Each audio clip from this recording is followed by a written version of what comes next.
Welcome, dear horror listener. You're tuning into Frost Radio, and I'm truly grateful you're here. Whether you've been with us for a long time or just discovered this channel, thank you for joining me tonight.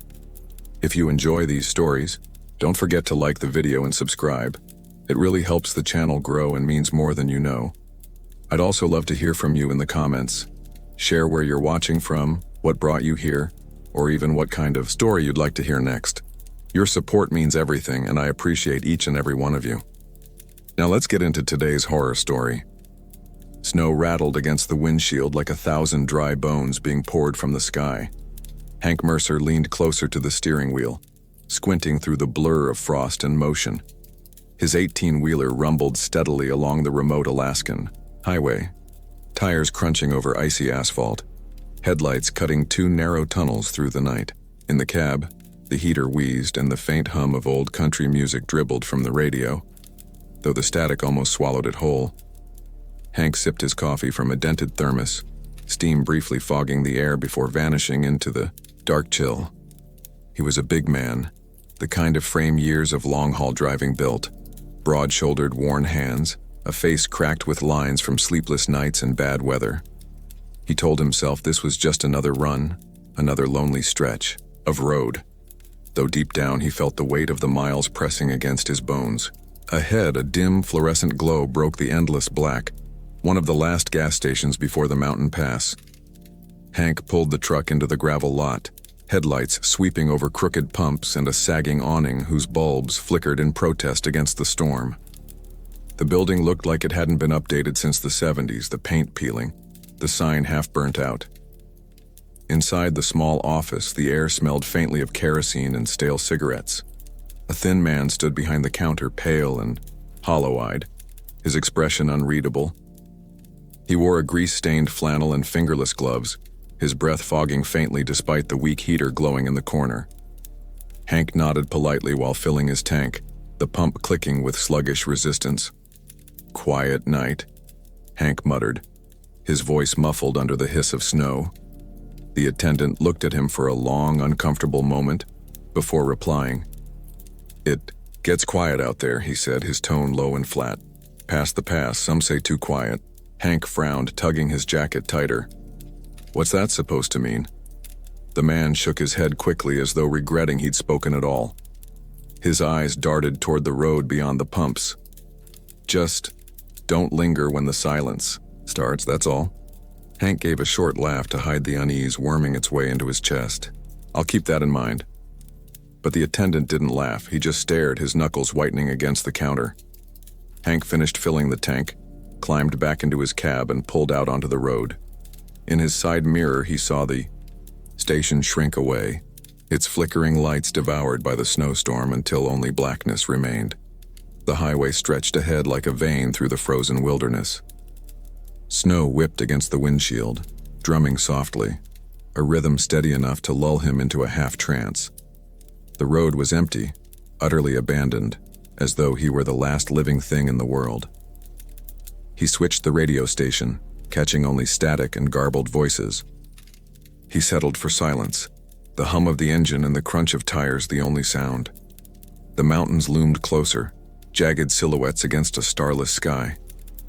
Frost gathered on the inside of the glass, his own reflection faint and ghostly in the rear view. He rubbed a hand across his stubbled jaw and took another sip of coffee, though it had gone bitter and cold. For a time, everything was normal, just another lonely haul through Alaskan winter. His thoughts wandered to his daughter back in Anchorage, her birthday coming up in a week. He promised her a new bike. He imagined her face lighting up when she saw it. That warmth kept him steady, against the cold gnawing through the seams of the cab. Yet somewhere in the back of his mind the attendant's warning lingered, threading itself into the rhythm of the night. The silence was thick, denser than it should be. Even the storm seemed muted, the wind softened as though the world were holding its breath. Hank tried to shake the feeling off. Then, in the rearview mirror, he caught the faint glow of headlights. 2 bright orbs shone far behind, cutting through the swirling snow. Relief touched him. Finally, another traveler, another sign he wasn't the only one alive on this stretch of road. The lights grew closer, steady and unwavering, and Hank eased his rig to the right to let the vehicle pass. But the car never did. He drove for 10 minutes, the glow fixed at the same distance, always behind, never gaining, never falling back. Hank frowned, twisting in his seat to get a better look, but the snow blurred everything to haze. He blinked and turned back, forward, telling himself it was nothing. Probably another trucker keeping a safe following distance. But something about the lights felt wrong. Too bright, too cold. They didn't flicker the way headlights normally did in snow, and there was no shape of a vehicle, just light suspended, in the storm. He shook his head, gripping the wheel tighter. "You're just tired," he muttered to himself. "Need sleep, that's all." Still, he kept checking the mirror. Every glance, those lights remained. Every mile, they neither approached nor disappeared. His chest tightened with each passing moment. The silence inside the cab thickened, pressing against his eardrums until even the sound of the engine seemed to fade. Hours or minutes, he couldn't tell, slipped by. His mind felt slow, fogged, but his pulse pounded hard. Once he flicked on the CB radio, desperate for another voice. Static clawed at him, screeching, bending into faint whispers he couldn't make out. He slammed it off, his throat dry. The lights suddenly blinked out. Hank jerked in his seat, scanning the mirror, twisting in panic. Nothing, only blackness swallowed the highway behind him. He exhaled sharply, shoulders sagging. Maybe it had been a trick of the storm all along. Maybe. A shape darted across the road ahead. He slammed the brakes, tires screaming, the massive truck skidding sideways on ice. Coffee splashed across the cab as the rig shuddered to a halt. Hank's breath steamed violently in the air as he stared into the storm. Nothing. No deer, no moose, no figure, just white snow swirling in chaotic spirals. He sat frozen, knuckles white against the wheel, chest heaving. Then in the mirror, the lights were back, closer, much closer. Hank's heart punched against his ribs. He floored the accelerator, the rig groaning forward, tires spitting ice. The lights followed, perfectly in sync, gliding effortlessly across the frozen road. He pushed harder, speedometer needle trembling as the truck barreled up the mountain pass. The glow behind him grew, filling the mirror, until it was almost blinding. And then he saw it. Not headlights. Not a car. The light was suspended, shapeless, glaring like the eyes of something massive that had no body. It hovered just above the road, and though it made no sound, Hank swore he felt it breathe. Slow, steady gusts that rattled his chest more than the storm did. He tried not to look, but the mirror pulled his eyes like a magnet. For the briefest instant, he thought he saw a figure standing within the glow. Tall, too tall, limbs too long. Its face smeared, featureless, yet somehow watching him with unbearable weight. The radio flickered to life, bursting with static and fractured words. "Don't stop, don't listen, keep moving." Hank shouted hoarsely into the cab, though there was no one to hear. He swerved around a curve, the trailer groaning dangerously, snow spraying into the void beyond the guardrail. The glow surged forward, closer, closer, until it filled the cab with white, and then it vanished. Darkness. Silence. Hank gasped, slowing, his body trembling violently. His breath rasped in his ears. He forced himself to glance in the mirror. Nothing. No lights, no glow. Only the black road swallowed in storm. He drove on, numb, every nerve screaming for escape. His thoughts were scattered, half dream, half nightmare. Hours bled into minutes, time itself slipping like ice under his wheels. Eventually the storm eased, stars faintly piercing the clouds. The mountains fell away, and the faint outline of anchorage shimmered far below. Civilization, safety. Hank pulled into a rest stop just outside the city. The truck rumbled to stillness. He sat there for a long time, forehead pressed to the wheel, trying to breathe. The world seemed normal again, the hiss of wind, the faint glow of streetlights, the murmur of distant engines. He told himself it had been exhaustion, a trick of the storm, his mind playing games after too many lonely miles. But when he finally gathered the courage to check his rearview mirror again, his blood froze. There, faint against the glass, two pale lights glimmered in the distance, and no matter how long he stared, they didn't fade. The snow came down in thick, lazy spirals, blurring the road into a tunnel of white. The wipers dragged rhythmically across the windshield, fighting to clear the glass, but always losing ground. Inside the car, the heater rattled and hummed, spilling waves of uneven warmth into the cabin. Daniel kept both hands tight on the wheel, his knuckles pale beneath the dashboard's glow. His wife, Claire, sat beside him, chin propped on her palm, watching the endless trees that stood in black ranks along the highway. Behind them, in the second row, their daughter Lily had fallen asleep with her head against the frosted window, a soft snore escaping her lips every few minutes. It was nearly midnight, and they were hours from Anchorage. They had driven upstate for the holiday weekend, hoping to visit Claire's sister, but an incoming storm had pushed them to leave earlier than planned. Now the road stretched on like a deserted artery through the wilderness. No headlights behind them, no glow ahead, just snow, darkness, and the humming of tired tires on asphalt. Daniel sipped at the lukewarm coffee in the travel mug wedged between the seats, grimacing at its bitterness. He flicked the radio dial for the 5th time in an hour, but only static, breathed through the speakers, shifting tones like whispers. He shut it off. Claire's voice was a murmur in the cabin. "We should have stayed another night. You're exhausted." "I'm fine," Daniel replied, eyes forward. "Storm's worse tomorrow. Better to be home before it closes the pass." Her sigh fogged the glass. She pulled her scarf tighter around her shoulders. The heater never quite reached the passenger side. For a moment it felt like they were drifting, cocooned in that car, separated from the rest of the world by miles of snow and trees. Daniel told himself this was normal. He was used to long stretches of lonely highway, silence, the endless sameness of snow. But he couldn't shake the feeling that tonight was different, like they weren't the only ones traveling the road. Tier 1. Road narrowed as it wound upward through the pass, pine shadows pressing close. Daniel leaned forward, squinting at the beams of his headlights that cut through flurries. That was when he saw her. She stood at the shoulder, her figure half lost in the snow. A girl, or a woman, dressed in a pale coat that hung too thin for the weather. She hugged herself, head bowed, her dark hair frozen in strands that clung to her face. For a split second, Daniel thought she was just another trick of light, the way snowfall played with shadows. But as they approached, the figure remained. A hitchhiker.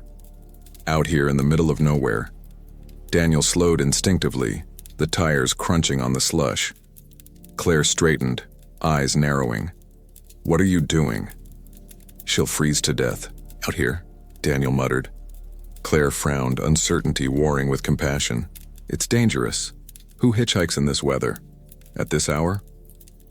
But Daniel was already easing the car to the shoulder, the headlights washing over the girl. She looked up, eyes wide and luminous, her lips trembling as if she had been whispering to herself. Snowflakes clung to her lashes. Daniel rolled the window down a crack. "You okay? Where are you headed?" The girl stepped closer, her voice fragile but clear. I need to get home." Something in the way she said it, earnest, pleading, broke through Claire's hesitation. Daniel unlocked the back door. The girl climbed in quickly, folding, her hands in her lap as if apologizing for existing. The smell of cold air and damp wool filled the car. Lily stirred but didn't wake. "Where's home?" Claire asked softly. The girl looked down at her hands. "Not far, just past the river. You'll see." Her clothes were old-fashioned, a long skirt that brushed her boots, a knitted sweater beneath her thin coat. Claire noticed the detail with a faint prick of unease. She looked like someone out of an old photograph, not a traveler in 2025. But she only nodded. Daniel pulled the car back onto the road, tires spitting slush. The silence inside stretched, thin. Daniel cleared his throat. "What's your name?" The girl's answer was almost a whisper. Anna. Her breath clouded faintly, though the heater blasted warm air into the back. Claire turned slightly in her seat. Do you live around here, Anna? With your family? The girl's eyes flickered toward the window where snow streaked past. Yes, I've been gone a long time. They'll be waiting. Her tone was distant, almost dreamlike. Claire shivered. She pulled her scarf tighter, pretending she hadn't noticed that Anna's hair was damp with melted snow, though her coat remained dry. For a few miles they drove in silence, the road winding like a pale ribbon. Daniel kept glancing in the rearview mirror, catching fragments of Anna's reflection. Her eyes never seemed to meet his, though he felt them resting on the back of his neck. He shook himself. It was only exhaustion, only the storm making him imagine things. People looked strange in shadows. Still, unease threaded the air. Claire turned to check on Lily, adjusting the blanket over her. When she glanced back, she froze. The back seat was empty. Her breath hitched. She blinked, leaned over her shoulder. Nothing. Only the imprint of melted snow spreading dark across the upholstery, glistening in the dim cabin light. Daniel, she whispered, her voice strangled. She's gone. He frowned, not understanding. He flicked his eyes to the mirror. His throat dried. The seat was empty, just as Claire said. The blanket lay untouched beside Lily, who still slept soundly. The wet patch gleamed like fresh tears on the fabric. What the hell? Daniel whispered. He jerked the wheel slightly, the car swaying before he steadied it. His pulse thundered in his ears. Did you see her get out? No. Claire's face was pale, her eyes wide with something close to terror. She was just there. Daniel's foot pressed the accelerator harder than he realized. The car surged forward into the snowstorm. Neither of them spoke, too afraid of what their voices might stir in the silence. But the silence wasn't empty. Minutes later, the radio hissed to life on its own, static blaring. Through the distortion, a voice threaded faintly, fragile, feminine. I need to get home. Daniel slammed the dial, but the voice lingered under the noise, repeating, softer, closer. I need to get home. I need to get home. Claire clutched his arm. Turn it off. He twisted the knob until the radio snapped into silence, leaving the hum of tires and Lily's breathing. His palms were slick against the steering wheel. Snow hammered the windshield, and beyond it the road looked endless. He no longer knew how far they'd gone, whether the pass was behind them or still ahead. Then, in the corner of the mirror, he saw her again. Anna sat in the back seat, hands folded neatly, her face pale in the glow of dashboard lights. Her lips moved silently, eyes locked on Daniel's reflection. His breath caught. He refused to turn around. He gripped the wheel tighter, heart thudding. Claire followed his gaze and stiffened. Daniel. He blinked, and she was gone again. Only the wet patch remained, darker now, spreading toward the floor. The car grew colder. The heater seemed to pump nothing but icy drafts. Claire's teeth chattered as she hugged herself, watching the shadows shift in the windows.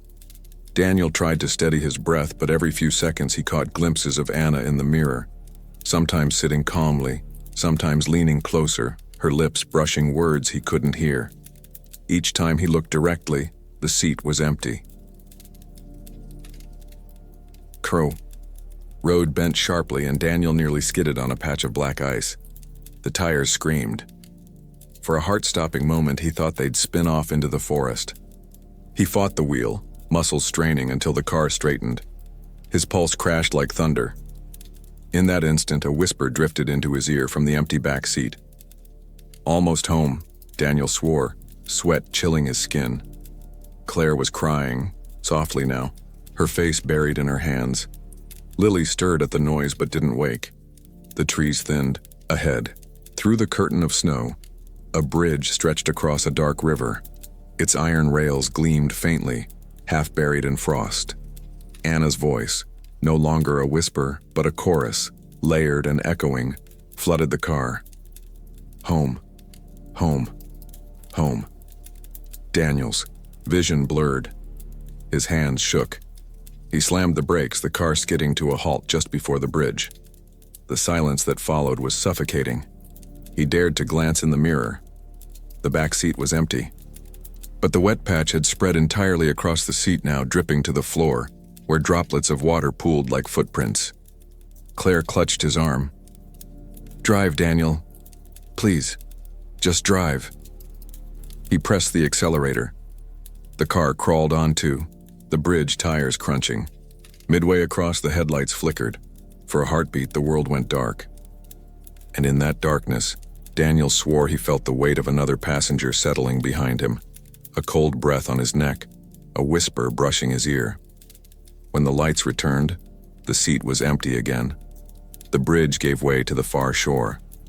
Trees rose once more, closing around the road. No one spoke. They drove on in silence, each mile stretching endlessly. Hours later, when the first glow of Anchorage touched the horizon, Daniel risked another glance at the rearview mirror. The seat was dry. No water, no imprint, as if no one had ever sat there at all. But Claire's hand remained locked in his, trembling. And in the silence of the cabin, carried beneath the hum of tires, he thought he still heard it, a voice faint and soft, repeating the same words like a prayer. "I need to get home." The road stretched endlessly before him, a silver ribbon of ice illuminated by his headlights, swallowed quickly by the black expanse of night. Henry Barker had been driving for nearly 10 hours without rest, his eyelids fluttering heavier with each passing mile.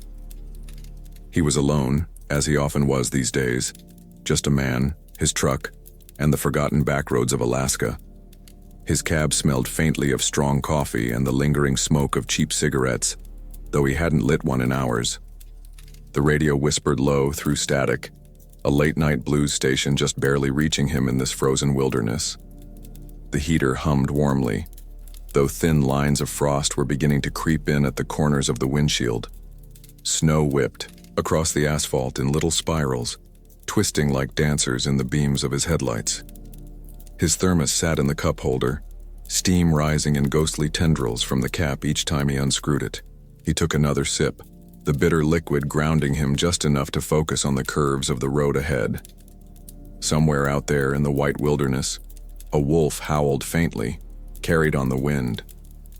Henry rubbed at his neck, tired muscles groaning from hours of being clenched to the wheel. His wife had begged him to take the safer route south, but he'd promised this shortcut would shave hours off the trip. She didn't understand the urgency. The contract was due tomorrow morning in Anchorage, and if he didn't deliver, the company would drop him. It wasn't just his job. It was their mortgage, their bills, everything. He couldn't afford to stop, but his eyes begged him to. When the little green mile marker appeared on the right side of the road, Henry sighed, with relief.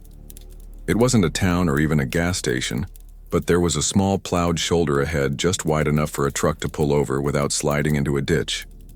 He flicked his blinker, the orange light weak against the snowy dark, and carefully guided the truck onto the icy gravel. His tires crunched over hardened snow, and when the engine finally settled into silence, the world outside pressed in heavy and absolute. For the first time in hours, he leaned back, stretching his arms, the leather seat groaning beneath his weight. Steam from his breath fogged the windshield quickly. He rolled it down just a crack to let in a bite of the night air, sharp and metallic in his lungs. The silence was immense, only the soft ticking of the engine cooling filling the void. For a moment, Henry let himself drift in that stillness, staring out at the pale moonlight sliding over drifts of snow, and thought maybe, just maybe, he'd close his eyes for 10 minutes. But then came the wind. At first, it was ordinary enough. A low whistle, the kind that shakes bare tree limbs and hums through cracks in forgotten barns. It moved across the snowfield with a restless energy, rustling through invisible corridors.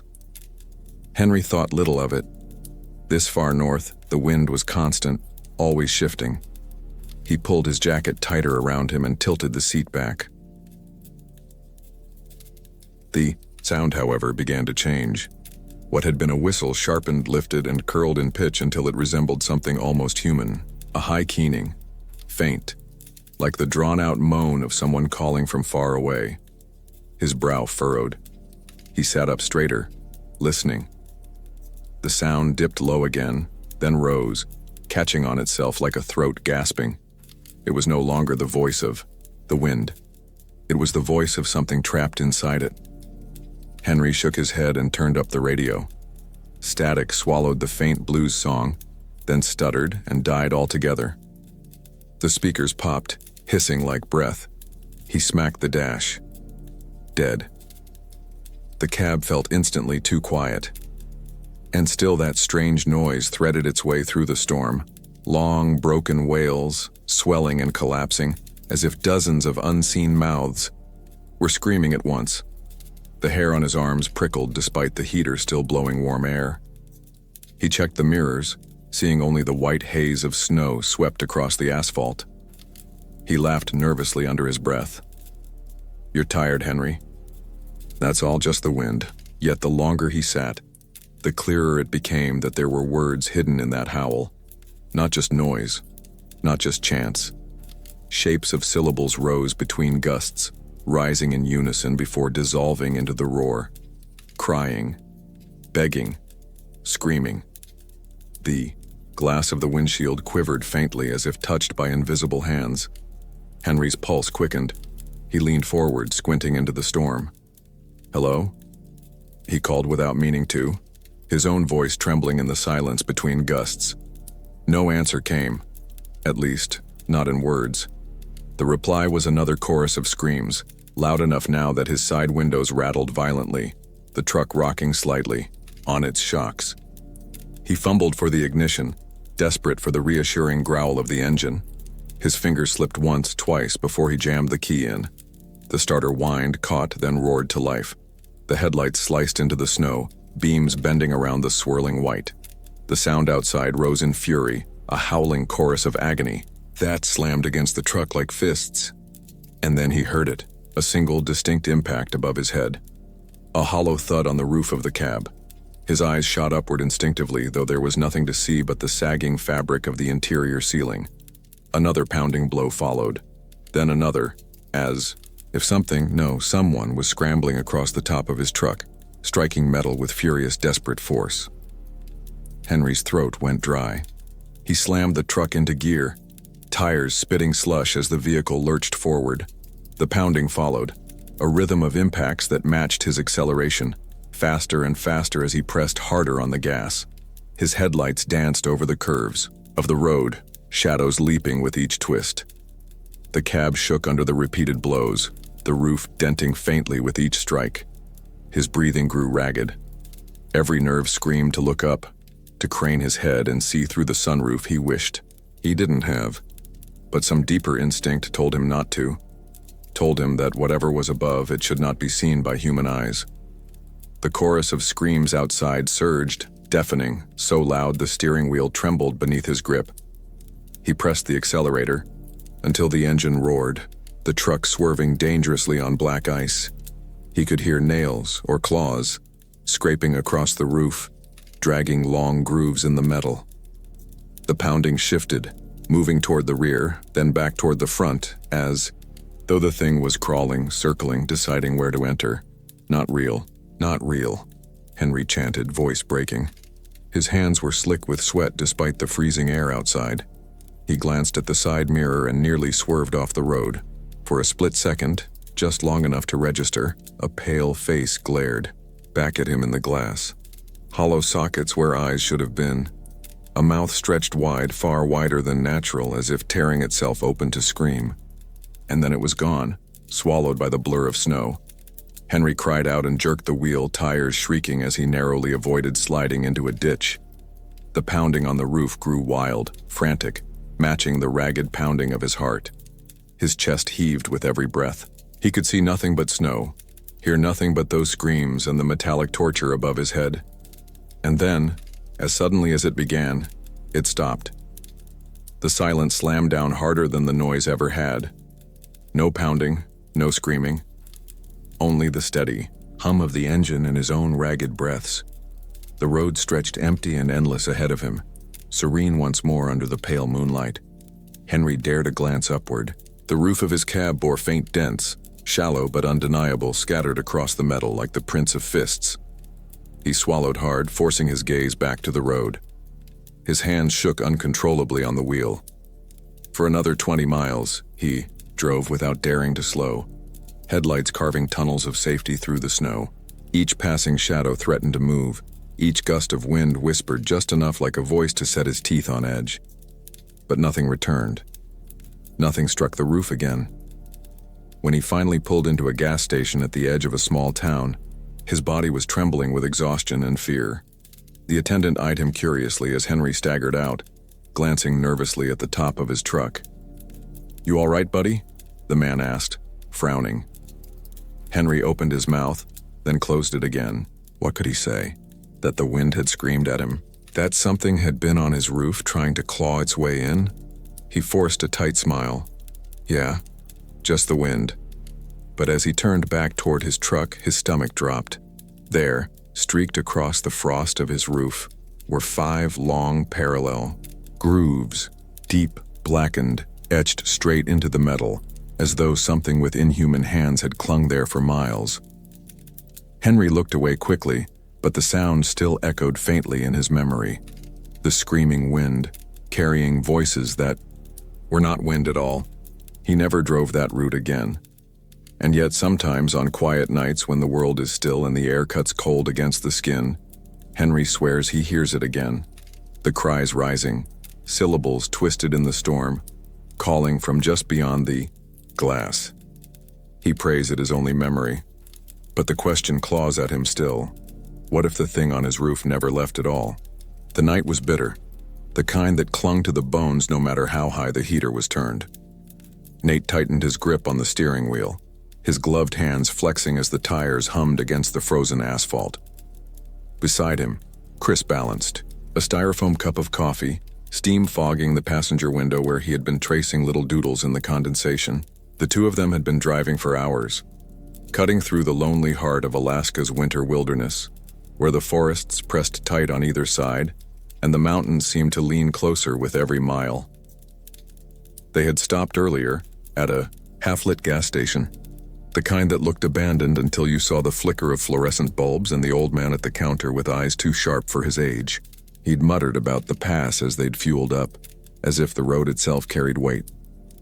Chris had laughed it off, whispering as they climbed back into the car that the man seemed like he belonged in a ghost story. Nate, tired and too focused on the drive, hadn't replied.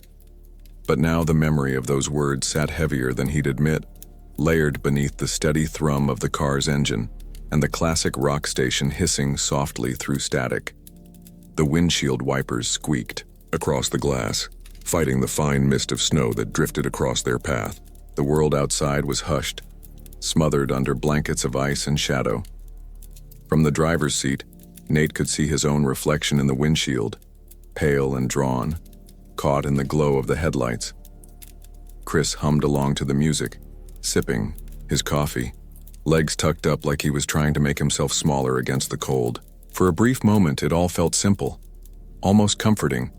The rhythm of the road, the faint orange glow of the dash, the steam curling from the cup between them.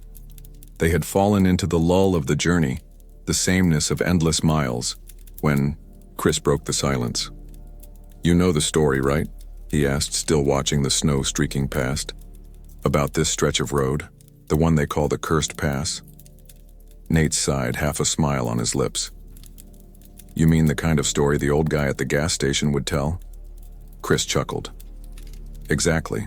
Supposedly, people vanish out here. Cars skid off even when the roads are dry. Some say you see things in the snow, like the past never really lets go." "Yeah, well," Nate muttered, adjusting the heater vents. "If ghosts want to freeze their asses off out here, they're welcome to it." Their laughter filled the car, a sharp relief against the gnawing silence outside. The sound felt bigger than it should have, echoing back against the glass.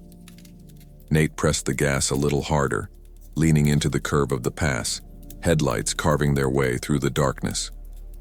The landscape rolled by, quiet and unchanging, until something shifted. The radio hissed, just for a second, breaking through a guitar riff with a burst of static like a whisper too fast to catch. Chris glanced at the dial but said nothing. Nate kept his eyes on the road, though the sound raised a prickling along his neck. The pavement had been dry a moment ago, black and crisp under the sweep of the lights. But as they rounded the bend, Nate's stomach lurched. The road glistened like glass. A sheen of ice stretched across the pass, sudden and absolute, glimmering as if laid there deliberately. Shit. Nate's voice cracked as the tires shrieked. The car fishtailed, spinning sideways as if the road had disappeared from under them. Chris's coffee flung against the dash, a dark stain spreading across the vents.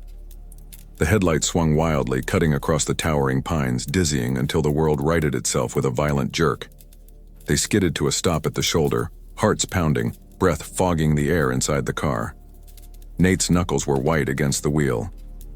Chris was swearing under his breath, pressing a palm against the dash as though that could still the quiver in his hands. The road should have been dry.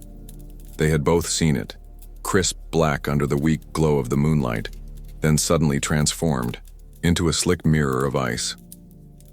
The pass was notorious for snow, yes, but the night had been clear, the air dry. This wasn't natural. For a long moment, neither spoke. The engine idled, the headlights stabbing into the woods. The silence outside pressed closer, heavier than before. Then Chris's voice cracked the stillness. "Look," he whispered, pointing out the windshield. At first, Nate saw nothing. Just the endless shimmer of ice, the road stretching empty and wrong. Then his eyes focused, and the breath hitched in, his throat. Footprints. They were sharp and deliberate, pressed deep into the slick surface. Human footprints, bare, no shoes, no boots. Just the curve of arches, the splay of toes. They led straight across the pass, cutting into the tree line as if someone had walked there moments before. Nate leaned forward, searching the forest's edge. Nothing moved, only the sway of branches in the faint wind. "How the hell?" His voice broke off. "There's no other tracks," Chris said quickly. He was right. No car tires, no skid marks but their own. Just those footprints, stark against the sheen of ice that shouldn't even exist. For a while, they both stared. The heater hummed, blowing air that seemed suddenly too warm against their faces. Nate swallowed, throat dry. "It's a trick," he muttered finally. "The ice, it's messing with the reflection." But his words carried no weight. The prints remained, impossible and undeniable, leading into the endless dark of the forest. They should have left then. They should have driven on, ignoring what they'd seen. Instead, the silence stretched, and with it came the gnawing pull of curiosity. Chris shifted in his seat, eyes fixed on the tree line. What if someone's out there? In this cold, barefoot? Nate shook his head, but doubt pressed in anyway. What if someone was stranded? What if those prints were the last sign before they disappeared into the woods forever? The thought dug deep, heavy, and sour. Nate gripped the wheel, forcing himself to breathe steady.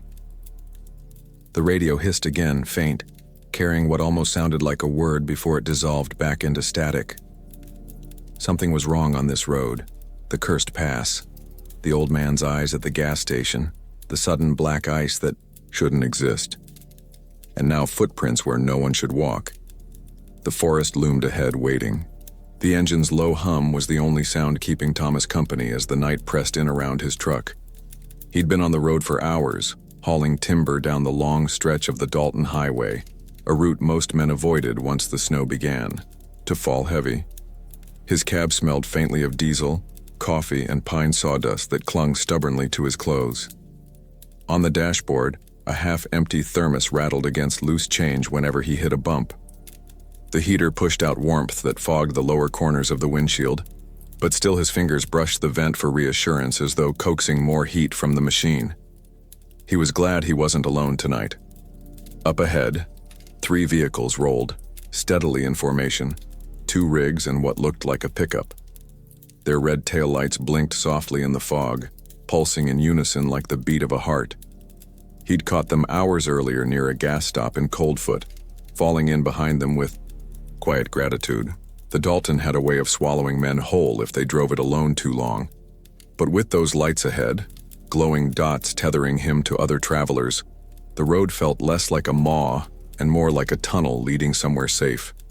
A cassette tape, word in the player, muffled country ballads about heartbreak and distance crackling through the static. He drummed his thumb on the steering wheel in rhythm, taking comfort in the familiar drawl. Outside, snow hissed across the asphalt like sandpaper, the kind of dry flakes that glittered like glass dust in his high beams. Every so often, a shape of a tree emerged out of the whiteness, hunched beneath its weight of snow before disappearing again into the gray. The road stretched endlessly, a ribbon laid out beneath a sky so black it felt bottomless. And yet, as long as those red lights glowed in the fog ahead, Thomas felt tethered. The convoy drove steady, never too fast, never slowing without reason. Their exhaust plumes rose like ghostly columns, swallowed almost instantly by the mist curling down from the hills. He matched their pace without thinking, as though they were pulling him along by invisible cords. His own breath occasionally fogged the inside of the cab, caught in the glow of the dash lights vanishing just as quickly as it appeared. For hours, nothing broke the monotony but the rhythm of wheels on frozen road and the measured blink of those red lights. It was almost peaceful. But then the fog thickened. It crept slowly at first, an extra veil drawn across the windshield. The further he drove, the more it felt alive, pressing closer, swallowing the trees, erasing the road's edges. The moon was gone, the stars buried behind a woolen blanket. His headlights stretched no further than a dozen yards before being devoured, whole. The convoy pressed on. Thomas leaned forward, eyes fixed on those taillights. They grew dimmer, smeared shapes in the gray, but still they pulsed. He adjusted his grip on the wheel, knuckles pale in the glow from the dash. His wipers screeched against gathering frost. The radio crackled with static, swallowing the singer's voice mid-lyric before offering only faint distortion, as though another station, something faint, something whispering, was trying to break through. He turned the knob. The static only deepened, buzzing through the speakers like bees. He clicked. It off. Silence folded in, broken only by the grinding of his tires and the hiss of snow. And then, the taillights were gone. Not faded, not dimmed, just gone. Thomas blinked hard, leaning forward until his chest nearly touched the wheel. He scanned the fog, waiting for the convoy's shape to emerge again. Nothing. He eased off the accelerator, coasting. The road stretched out blankly before him, only his own beams cutting through the white void. Christ. His voice was small, muffled in the cab. They couldn't have just vanished. Not three vehicles, not all at once. He drove slower, eyes searching desperately for the glow of brake lights, the shimmer of chrome, anything. He rolled past the point where he swore he should have caught up to them, but the road was empty. No tracks carved the snow, no divots where tires had churned up ice, nothing. It was as if they had never been there at all. A shiver crawled down his spine. He tapped the brakes lightly, and the truck hissed in response, slowing.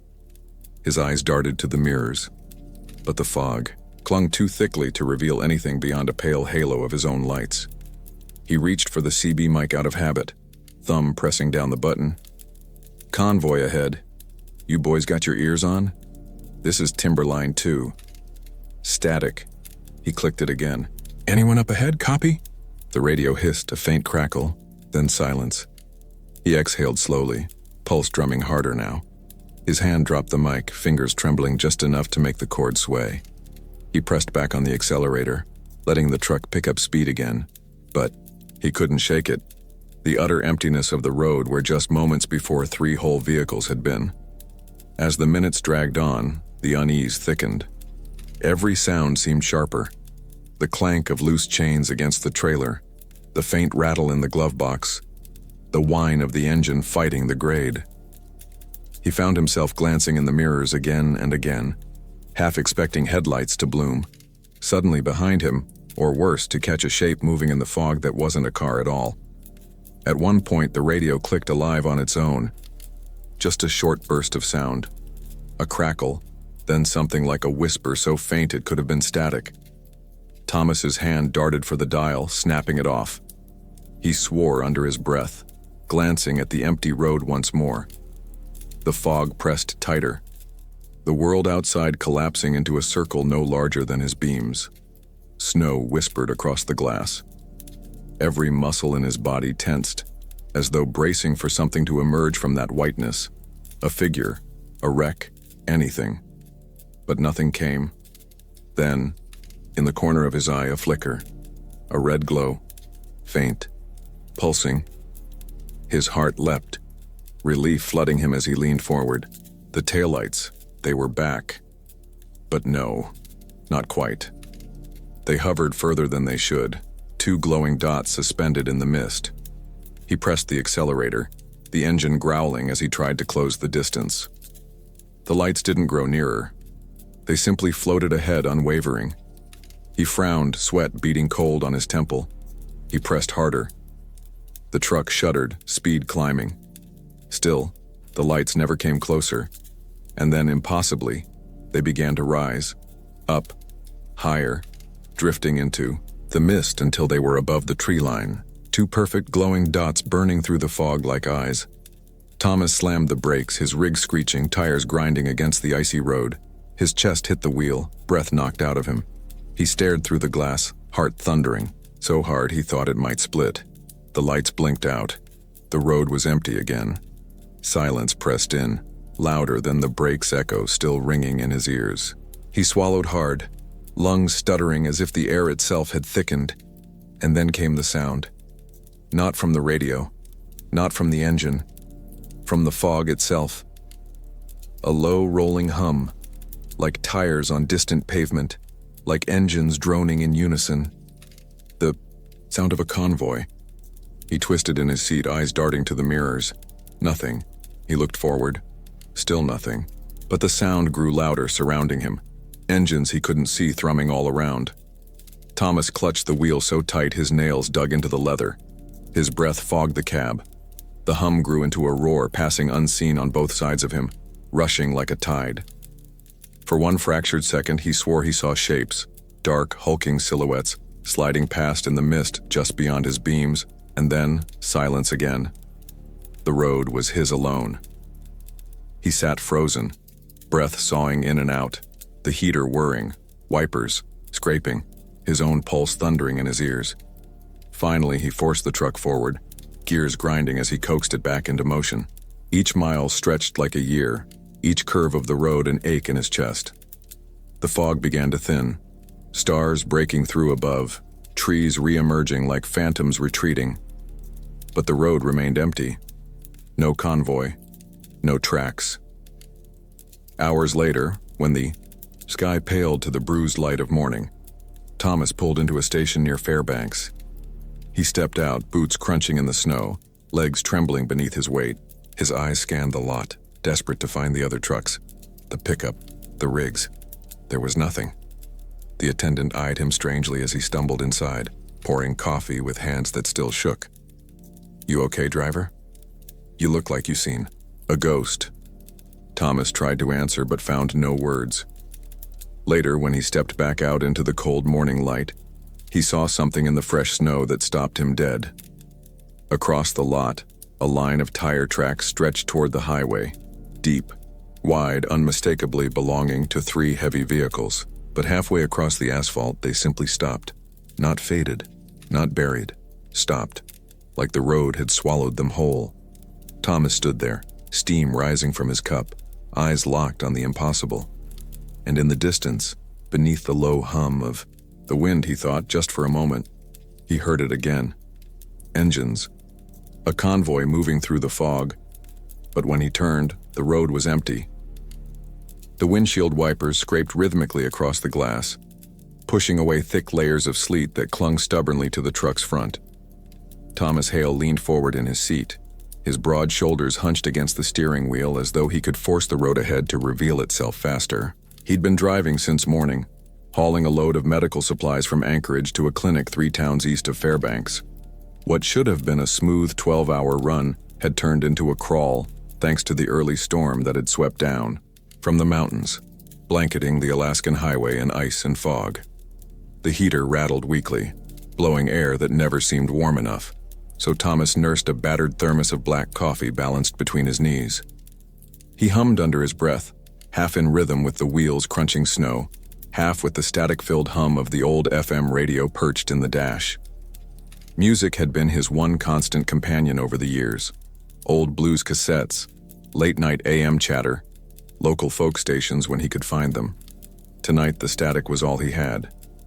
It sputtered in and out, a whispering backdrop that rose and fell like breath on glass. Every so often he tapped the dial, chasing something human through the storm. The headlights carved tunnels of pale light through the fog, revealing little more than skeletal trees burdened with snow. They rose in black silhouettes on either side of the road, bending inward like mourners at a wake. Thomas adjusted the collar of his jacket, tightened his grip on the wheel, and told himself what he always told himself on lonely nights. Just another road. Just another haul. Somewhere in the back of the cab, the cargo straps groaned. It was probably the ice shifting. Still, the sound made him glance into the mirror, staring at the shadowed interior before turning back to the road. He sipped his coffee, swallowed hard, and reached again for the radio knob. For the most part, it was just him, the road, and the storm. Hours dragged like years. The truck's tires hissed over slush, sometimes slipping, sometimes gripping, always humming that hypnotic lull of long-haul travel. The snow had let up for a moment, but fog hung thick and low, swallowing the forest. Thomas leaned closer to the glass, watching how the vapor clung to the trees, curling around branches as if the forest itself exhaled. He flicked his high beams on, regretted it immediately. The light bounced off the fog, flooding everything in a white blindness that pressed against the glass. He swore under his breath, killed the beams, and let the regular headlights guide him in their narrow cone. It was quiet now. Too quiet. Usually, even storms had voices, the wind whistling through cracks in the cab, snow slapping the windshield, the occasional groan of ice-laden trees bending. Tonight, silence pressed in on him, heavy and unnatural. Only the static on the radio filled the cab, a thin, crackling hiss. He tapped the dial again, and for a heartbeat he thought he heard something. Faint music buried under the noise. He leaned closer, twisting the knob with slow precision. The static rose, fell, then gave way to something older, rougher, the plaintive strum of a banjo. Thomas frowned. The sound was raw, like it had been pulled from a gramophone buried in dust. The voice that followed was thin, mournful, carrying a tune he didn't recognize. Words laced with something both strange and familiar, an old folk song. The kind of thing sung by men long gone, their bones lost to winters just like this one. He shivered but told himself it was nothing. An old station signal bouncing off the storm. Still his knuckles tightened on the wheel. The song played on for several miles. The voice rose and fell with aching sorrow, a tale of lost wanderers in endless snow. Each verse seemed to echo Thomas's own road, the endless night, the weight of the cold, the solitude pressing in from all sides. He found himself gripping the dial, torn between turning it off and letting it play. When the song ended, there was no DJ voice, no advertisement, no modern interruption. Instead, a brittle silence hummed, followed by the sharp click of a news bulletin. "This is a special announcement," a calm male voice declared. The tone was clipped, professional yet hollow, like a recording warped by age. Reports confirm the disappearance of 2 motorists traveling the Glen Highway, last seen near mile marker 74. Drivers are advised. The voice broke into static. Thomas blinked, a nervous laugh bubbling in his throat. That couldn't be right. That section of highway had been closed since the late 60s, destroyed by a landslide. He knew because his father had told him stories about the men who drove it, about the ones who didn't come back. He shook his head and reached to turn the dial, but the broadcast cut back in. Additional disappearances have been reported. Near the talk cutoff, the voice continued, calm as ever. Motorists traveling alone are at particular risk. Use caution if you are listening. The words warped, stretched, then returned with chilling clarity. You may already be among them. Thomas's hand froze on the dial. He snapped it off. Silence slammed into the cab, thick as the fog pressing against the glass. His heart thudded in his chest, loud enough to fill the space where music should have been. It was a trick, he told himself. Some local station replaying. Old recordings for Halloween, maybe. Except it wasn't Halloween, it was February. And no station had reception out here. The forest pressed closer. The fog shifted like it was alive, curling tendrils across the road. Thomas leaned forward, staring hard at the painted lines as though they could anchor him. Then, faintly, the radio clicked back on. The volume rose without his hand on the knob. Static bled into another folk song, this one darker. Minor chords strummed hard, the voice scratchier, almost desperate. Thomas's breath misted the glass as he whispered, "No, no, no, no." He reached for the dial again, twisting, slamming, it off. It stayed quiet, for 5 seconds. Then the news voice returned, louder this time. Highway Patrol advises travelers to remain vigilant. Reports confirm sightings of a dark truck, matching the description of your vehicle. The driver is not to be trusted. Thomas's blood ran cold. He slammed his fist against the dashboard, his shout filling the cab. "Shut up!" The broadcast ignored him.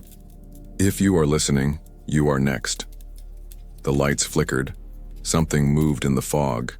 Thomas's eyes snapped forward, heart hammering. There, a shape on the shoulder, barely visible in the headlights.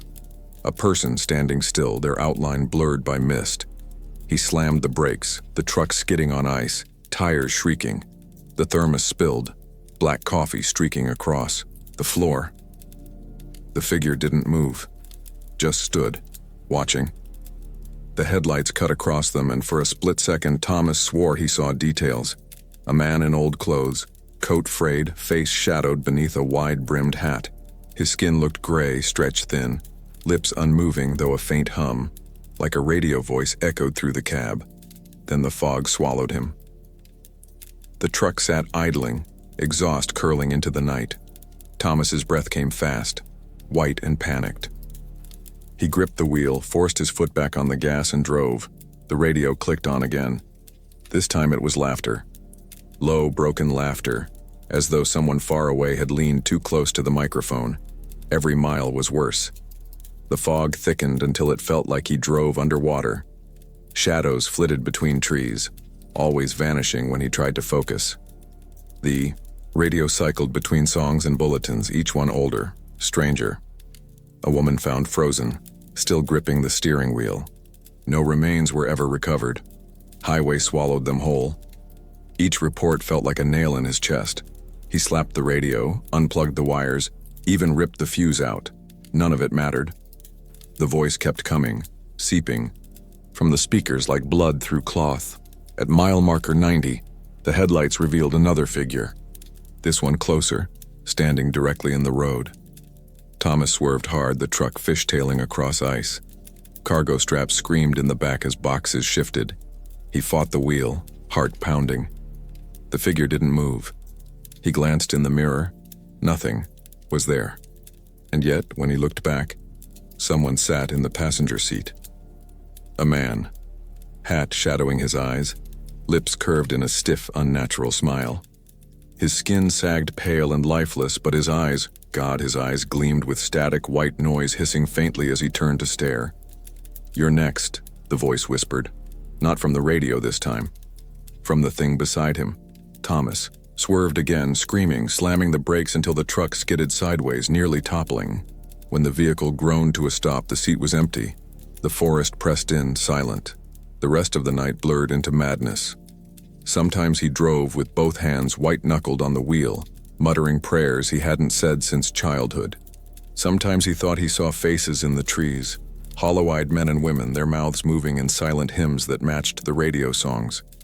Sometimes he thought he heard his father's voice, warning him not to take this road, not tonight. Every attempt to silence the broadcast failed. The radio bled with voices even when he ripped the panel clean from the dashboard. The wires sparked, smoked, yet the sound continued, thin and steady, woven into the storm. Near dawn, the songs shifted. They grew softer, almost kind, lullabies, sung for the lost. Thomas found tears streaking his face, though he didn't remember crying. His chest hurt, his hands shook. And then, silence. The radio died. The fog lifted. The first gray light of morning spread across the horizon, touching the snow with faint gold. Thomas drove until he saw a gas station, its lights faint against the pale sky.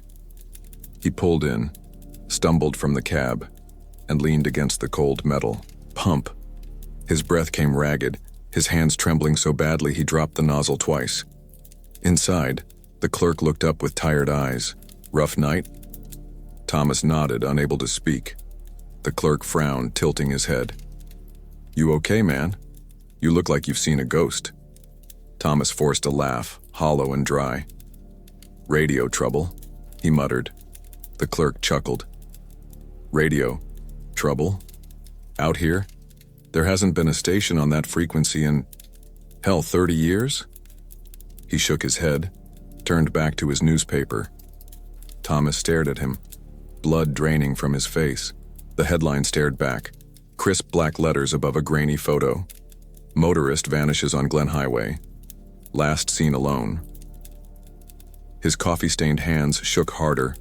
The radio in his truck hissed faintly, though he'd left it behind. Somewhere in the war. "Static," a voice whispered again. "You're next." And the clerk didn't seem to hear it at all. The wipers beat back the snow in a slow, steady rhythm, squeaking against the windshield as David leaned forward over the wheel. His wife, Claire, sat beside him with a paper coffee cup clutched between her hands, steam fogging her glasses. In the back seat, their daughter Emily had fallen asleep, her head tilted against the window, mouth slightly open. The glow of the overhead light from the truck's dash washing over her pale skin. The heater struggled against the bite of the Alaskan winter, and every now and then David would slap the vent with his gloved palm, urging the warmth to flow stronger.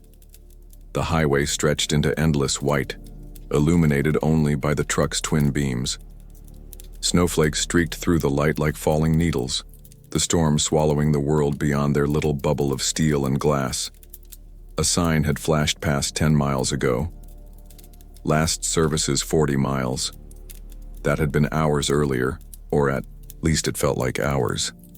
Out here, time stretched and collapsed in strange ways, the monotony of snow and forest bending minutes into something heavier. David hummed softly to the low crackle of the radio, an old country station barely hanging. The announcer's voice had long since dissolved into static, leaving behind only scraps of melody and long silences. Claire, in her tiredness, smiled faintly at the sound, curling deeper into her coat. They had been on the road since dawn, headed north to visit his brother in Fairbanks, and the blizzard had struck sooner than forecasted. The gas gauge dipped closer to empty, and David's jaw tightened. He kept telling himself they'd find something. A station, a diner with lights glowing warm against the storm, some sign of human presence in this lonely wilderness. His daughter stirred in the back, muttering in her sleep, and he glanced into the mirror to make sure she was still covered with the blanket. Then his eyes caught the void beyond the glass. Trees lined the road in jagged black columns, their tops lost in white haze, their shadows bending and stretching in the headlights, as though they leaned closer with every mile. He blinked hard and returned his gaze to the road, whispering under his breath, "Just a little farther." The wind howled like a living thing, rattling the truck's frame, carrying with it an eerie whistle that slipped through every seam. The longer they drove, the quieter Claire became, her silence almost more unsettling than the storm. Finally, she pointed ahead, her voice a hopeful murmur. "Look. There." Through the swirling snow, faint shapes emerged. The outline of a structure just beyond the trees, perched on the edge of the road. A small cabin, its roof heavy with snow, the faint suggestion of a porch sagging under the weight. David slowed the truck, tires crunching against ice, headlights sweeping across the wooden frame. There were no lights inside, No trail of smoke from a chimney, no tire tracks leading up to the door. Yet it stood there waiting, as though it had been preserved for their arrival. "Thank God," Claire breathed. "At least we can wait out the storm." They pulled off the road into a shallow curve of snow and stopped. The storm seemed louder now, hammering against the windows, demanding they make a choice. Emily stirred awake, rubbing her eyes. "Where are we?" "Somewhere safe," David said, though the word caught strangely in his throat. The three of them bundled against the cold and trudged through knee-high drifts to the cabin. Snow swallowed their boots, crunching in sharp bursts that seemed to echo into the forest. David gripped the iron handle and pushed. The door creaked open easily, as though it hadn't been locked in decades. Warmth did not greet them. Instead, a stagnant chill clung to the air, colder than even the storm outside, as though the cabin itself had been hollowed of life. Their breath hung visible before their faces as they stepped inside. The first thing they noticed was the table. A wooden dining table stood in the center of the single room. 4 places neatly set. Plates, forks, cups, and a pitcher, half-filled, with what had once been water, now frozen solid. A loaf of bread sat petrified on a cutting board, dusted with ice. Chairs waited, tucked in neatly, as though a family had been moments from dinner before simply vanishing. Emily clung to her mother's coat. "Daddy, who lived here?" David stared at the plates, at the way the forks gleamed faintly in the beam of his flashlight. He swallowed. "Doesn't matter, it's shelter. Let's get warm." The cabin had no electricity, but they found a small fireplace stacked with logs. David knelt, striking matches until flame finally caught, casting the room in a flickering, amber glow. Shadows jumped across the walls, bending over the set table, making the plates glisten as though wet. Claire set their blanket on the floor near the fire, coaxing Emily down to sit, and for the first time in hours, the girl smiled faintly at the warmth. The storm raged beyond the cabin walls, but inside, there was silence. Too much silence. Every sound they made, from the crack of the logs to the faint sighs of breath, seemed magnified in the emptiness. David tried not to look at the table, but his eyes kept returning, drawn by the unnatural stillness of it. Claire broke the silence softly. "Maybe the owners left in a hurry. Or maybe it's been empty for years." "Years," David muttered. "With food still on the table?" Neither of them answered. The fire burned steady, lulling Emily into sleep once again. Claire leaned against the wall, exhaustion pulling her eyes closed. David sat awake, watching the flames lick upward. His mind drifted between drowsiness and unease, his ears straining against the cabin's quiet. That was when he heard it, a single sound, so faint he thought at first it belonged to the storm, a creak above them like weight pressing against wooden boards. His head snapped upward. The roof slanted low, beams heavy with snow, but there was no second floor. The sound came again. Deliberate, slow footsteps pacing overhead. David's chest tightened. He glanced at his wife, still half asleep, and then at his daughter curled beneath the blanket. He held his breath, listening. The steps moved from one side to the other, steady, measured, like someone walking across a floor that should not exist. The fire popped sharply, breaking the silence. The steps ceased. David rose quietly, moving to the door.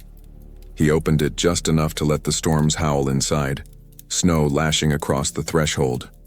Nothing on the roof, only endless white swirling down. He shut the door and leaned his back, against it, his pulse hammering. He told himself it was the storm shifting ice on the beams. He told himself it was his tired mind. He lay down beside Claire, letting exhaustion pull him close to sleep. But as he drifted, the sound came again, steps pacing above, circling, relentless. By morning, the storm had not passed. Pale gray light seeped through the frosted windows. David stirred awake to find the fire cold, reduced to ash. Claire was awake too, her eyes wide, lips pale. "You heard it too," she whispered.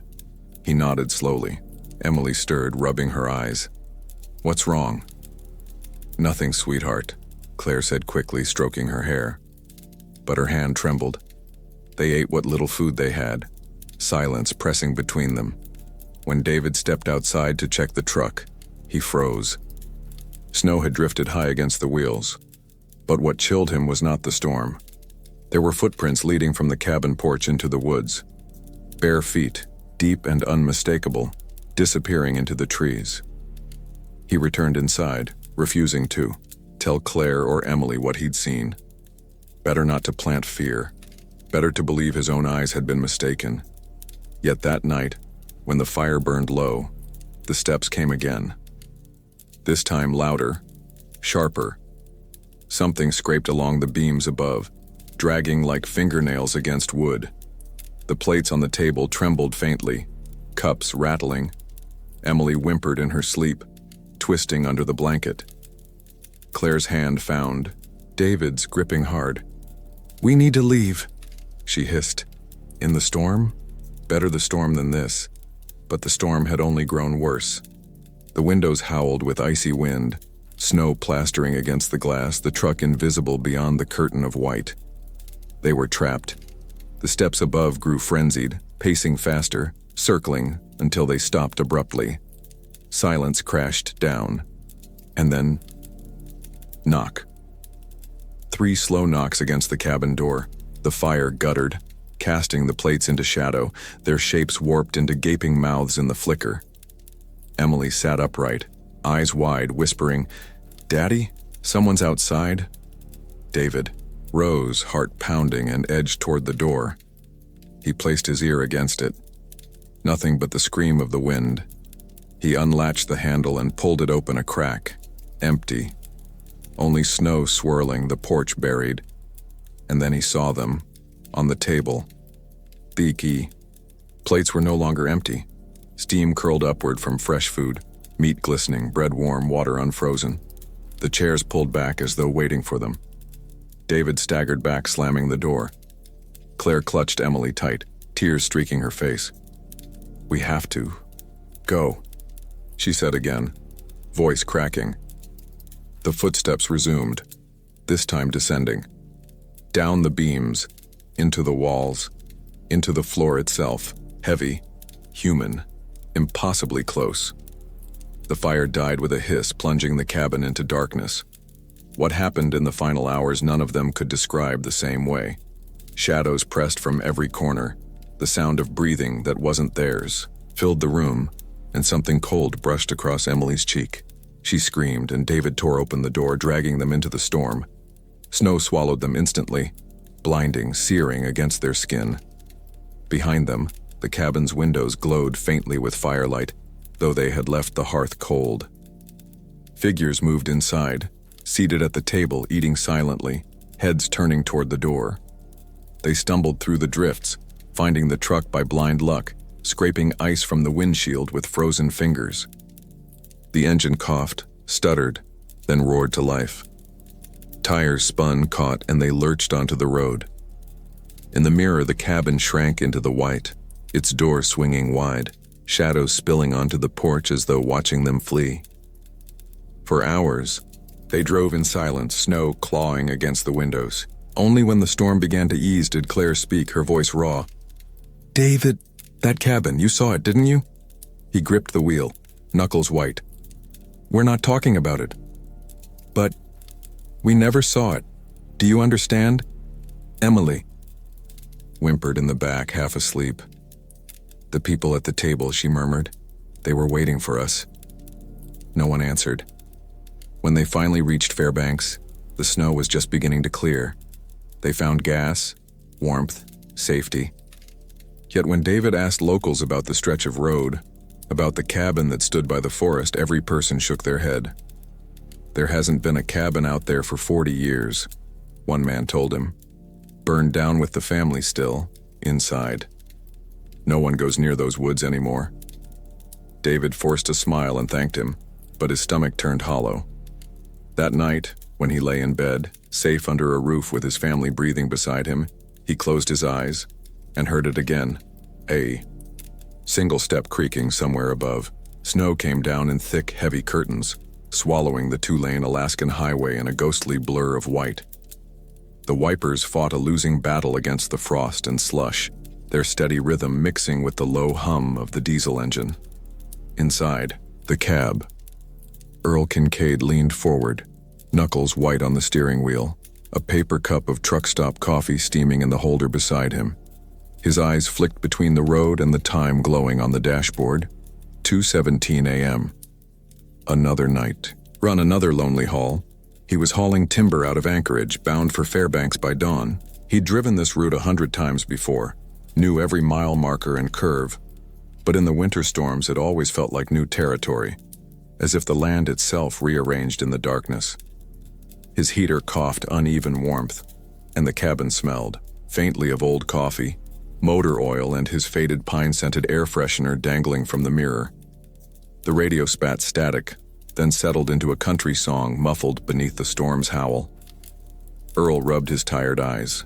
53 years old, 2 decades on the road, and the work hadn't gotten easier. His wife was asleep back home in Wasilla, probably curled up in bed with the dog at her feet. He told her he'd be careful, told her not to worry. But these roads had a way of testing promises. Every mile deeper into the wilderness meant another step away from the world of phones and lights and people. Beyond the glow of his headlights, the world was absolute black and white. Snow, rock, and forest lost under an endless sky. The tires crunched over hard-packed snow, and he sipped his coffee, its bitter warmth anchoring him in the monotony of the drive. The cab rattled with each gust of wind pressing against the trailer.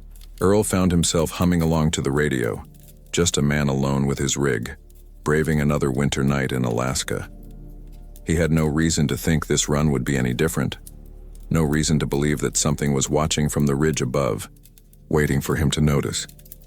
The snow eased for a moment, thinning enough to reveal the sweeping lines of the mountain ridge running parallel to the road. The moon slipped briefly from behind the clouds, painting the world in pale silver. Earl glanced up instinctively, scanning the ridge as his high beams cut through the dark. That was when he saw her.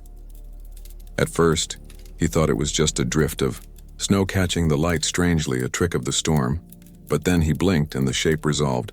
A woman. She stood on the ridge high above the road, dressed in white so thin it seemed made of frost. Her arm was raised, slow and deliberate as though she were waving. Earl's throat went dry. He leaned forward, squinting. The truck roared past another bend, but his eyes never left her figure. A woman? Out here? At this hour? He felt a chill crawl up his spine that had nothing to do with the cold. He shook his head, muttering under his breath. Just the snow. Just the damn snow. He tapped the steering wheel, trying to focus on the yellow lines flashing beneath him. The ridge blurred again with falling snow, and when he looked back, the figure was gone. But the image stuck with him. He tried to shove it aside, but it lingered like a ghost behind his eyes. The long white form, the raised hand, the silence of the mountains. The road stretched on, quiet except for the groan of the tires and the whistle of wind through the cab. His coffee tasted bitter now, almost metallic, and the song on the radio fizzled back into static. The storm thickened again, snowflakes like shards of glass in the beams of his headlights. The world narrowed to just a tunnel of white, endless and consuming. Earl shifted in his seat, checking his mirrors. The trailer swayed in the crosswind, but the road behind was empty. Not a set of headlights for miles. Then, as the road dipped low between ridges, he saw her again. This time, closer. On the next rise, standing just 20 feet from the shoulder, her figure stark against the snow. The same pale dress, the same slow, deliberate wave. Earl's heart kicked hard in his chest. He slowed instinctively, foot hovering over the brake. His headlights spilled across her, but something was wrong. Her face was indistinct, blurred like smoke, features smudged into the storm. Her hair lifted in the wind, but too slowly, as if underwater. He hit the brakes. The truck growled and hissed, tires skidding briefly on the icy road before catching hold. The trailer swayed, and Earl cursed, gripping the wheel tight. The truck slowed to a crawl, headlights washing over the ridge. The woman did not move. She only waved. Earl killed the radio, and the silence pressed in, broken only by the engine's idle and the rattle of wind against the cab. He sat there for a moment, staring up at her, pulse thudding in his ears. Against his better judgment, he reached for his flashlight. "God damn it, Earl," he muttered. "Don't be stupid." But he was already unbuckling, already opening the door. The night hit him like a wall, bitter cold slashing at his face, snow swirling around his boots. His breath plumed white into the dark as he stepped onto the road. The truck's headlights lit the ridge, and there she was, still as stone, still waving. Earl raised the flashlight, its beam cutting across the snow. He focused it on her face. What he saw made his stomach twist. Her body wasn't flesh at all. It was snow. Packed white snow, sculpted crudely into the shape of a woman. Her arm, raised as if to wave, was nothing but a stiff, icy protrusion. Her hair was a drift of frost. Her dress nothing but the smooth curve of wind-carved ice. And then as he stared, the figure collapsed. It didn't fall naturally. It caved in on itself, like something hollow, crumbling under an unseen hand. The snow blew away in a sudden gust of wind, scattering into the night until nothing remained but bare ridge. Earl stumbled back, the beam of his flashlight trembling across the dark trees. The storm howled louder, like laughter buried in the wind. He spun on his heel and climbed back into the cab, slamming the door, chest heaving. His hands shook so badly he spilled coffee on the dashboard. For a long moment he sat frozen, eyes locked on the ridge. It was empty now, just snow and rock, but he couldn't shake the feeling that something had moved closer. The rest of the drive blurred into a fever of dread. The storm swallowed the world, and every rise of land looked like another ridge hiding another figure. He swore he caught glimpses of movement in the periphery, white forms standing just beyond the beam of his headlights, vanishing when he blinked. The radio hissed with static no matter what station he tried. Once he thought he heard a voice inside it whispering his name. By the time the storm broke, he was drenched in cold sweat, fingers aching from gripping the wheel. The horizon paled with the first trace of dawn, and the long road ahead finally showed signs of the town's edge: civilization, lights, people, safety. He rolled into Fairbanks pale and trembling, parked his rig at the depot, and sat there for nearly an hour, staring at the frost creeping along his windshield. He told himself he'd imagined it all, that it was the storm, the exhaustion, the isolation, that the woman on the ridge had never been there.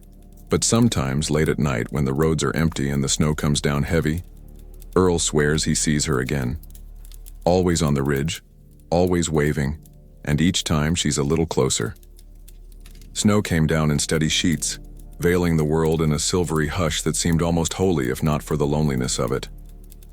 Daniel Mercer gripped the steering wheel of his old pickup truck, eyes fixed on the pale strip of road illuminated by his headlights. He was used to these drives. The mountain pass had been his hunting ground since he was a boy. His father had taken him here, teaching him to track moose in the drifts, how to read the forest silences like a second language. Now, at 43, he still came back, not just for the meat, but for the solitude. The cab smelled of wet wool and the faint tang of gun oil. His rifle, unloaded, lay across the bench seat wrapped in a blanket. A thermos of coffee steamed faintly in the cup holder, and the radio crackled with static before fading back to silence. Out here, stations were unreliable. The mountains swallowed signals whole. He preferred it that way. No chatter, no noise. Just him and the snow. His headlights cut through a swirl of flakes, bouncing against the black silhouettes of spruce trees, leaning in from either side of the narrow pass. Now and then, the road curved and the tires slid slightly on the icy surface, but Daniel knew how to correct without panic. This was muscle memory, the kind of knowledge you earned after decades, on roads no sane tourist would dare after sundown. He thought briefly of home, of his wife asleep with the dog curled at her feet, of his teenage son who now wanted little to do with hunting trips, who rolled his eyes at the smell of venison cooking. A faint smile touched his lips. Times were changing, but he remained the same. Out here, in the cold heart of Alaska, he felt steady. The hum of the engine, the rhythm of the wipers, the hiss of the snow on the windshield. It all became a kind of music. A lull. The night stretched wide and endless before him. The forest pressed closer as the road narrowed, branches heavy with snow leaning low. His headlights flickered across patterns of ice, shadows reaching, retreating. Nothing unusual. The kind of ordinary strangeness the wilderness always offered. A place alive, yet empty. Daniel leaned back, one hand on the wheel, and took a sip of coffee. It burned his tongue slightly, grounding him in the warmth. Outside, the world was locked, in deep freeze. The road wound like a pale scar through black mountains, and the truck seemed the only moving thing for miles. But then, in the corner of his eye, something shifted. A glimmer between the trees. At first he thought it was a reflection. Headlights, from another car behind him, maybe catching on the icy branches, except there had been no other vehicle on this road for hours. He slowed slightly, leaning forward. The lights weren't behind him. They were in the forest itself. Two faint orbs hovering, white-blue, like fireflies too bright to be real. They drifted side by side, weaving gently between the trees as though carried by invisible hands. Daniel squinted, the lines of his brow deepening. Maybe snowmobiles, he thought. Or search teams with lanterns, though who the hell would be searching this far up the pass at midnight? He pulled the truck onto the shoulder, crunching over ice until it rested near a drift. He left the engine idling, breath fogging the glass as he pressed his face to the window. The lights were moving closer, slipping effortlessly between the trunks. They seemed too high for people, hanging above head height, swaying without sound. His gut tightened. Curiosity pushed him. He shut off the engine, the sudden silence booming in his ears. The night pressed close, and in that silence he could hear the snow settling, the faint groan of trees under its weight. He rolled down the window. Cold air bit his skin instantly, sharp and dry. The lights floated nearer. 3 now, not 2. Perfect circles, pale as moons, drifting with impossible precision. He frowned, muttering to himself. Flare drones, maybe, some new search and rescue tech? But there was no hum, no buzz of machinery, just silence. Pure, aching silence. Daniel reached for the rifle out of instinct, though he didn't load it. It was less about defense and more about reassurance, a relic of habit. He stepped out, boots crunching into snow up to his ankles. The cold wrapped him instantly, and the forest loomed like a cathedral of black pillars. The lights slowed as if noticing him. They hung between the trees, bobbing faintly. 5 now. No beams, no sources visible. Just orbs, glowing without casting, proper shadows. A chill crawled up his spine. Something about their movement was wrong. Too smooth, too synchronized. They drifted in unison, then spread apart, beginning to form a wide arc. Surrounding. Daniel's breath puffed out in quick bursts. He glanced back at the truck. Safe, familiar, warm. The urge to climb back in and drive away pulsed strong, but his legs wouldn't obey. He was pinned by the strangeness, the awe, the creeping dread that this was not man-made. The lights edged closer. His heartbeat thudded in his ears. He swallowed, throat dry. For a moment he thought he saw something in the glow. Hints of structure, outlines like faces pressing against thin membranes of light. He blinked hard, and the impression was gone. Snow whispered down, landing soft on his coat. His boots sank slightly deeper as he shifted his weight. The forest no longer felt like the same place he knew. The silence was suffocating, oppressive, the kind of silence that waits. He backed toward the truck, rifle clutched against his chest. The lights mirrored him, hovering forward with slow inevitability. They spread wider now, circling. 8 of them, 10, each one steady, unwavering. His pulse quickened. He muttered, voice shaking. Not real, not real. Just the cold playing tricks. But even as he said it, he felt the lie. He reached the driver's side door, fumbling with the handle. His fingers felt clumsy, stiff with cold and panic. He climbed in, slammed the door, locked it. The truck was a fragile shell of glass and steel, but it felt like a barrier nonetheless. He twisted the key. The engine coughed, then roared to life. Relief surged through him. But then the headlights flickered. Once. Twice. then steadied. The lights outside hovered closer, their glow bleeding into the cab, painting his hands pale. He gripped the wheel until his knuckles whitened. Through the windshield, he saw them complete the circle. Perfect. In closing. The radio hissed suddenly, alive with static though he hadn't touched it. A whisper threaded through the noise. Not words, not in any language he knew, but layered tones, deep and low, vibrating in his chest. His vision blurred for a moment, black creeping at the edges. He shook his head, forcing focus. The lights pulsed in unison. Once, twice. The forest seemed to lean in with them. Daniel slammed the gear shift into drive. The tires spun, then caught, lurching the truck forward. He drove straight through the circle, heart hammering. The lights didn't move. They just hovered, letting him pass. For a heartbeat, he thought he was free.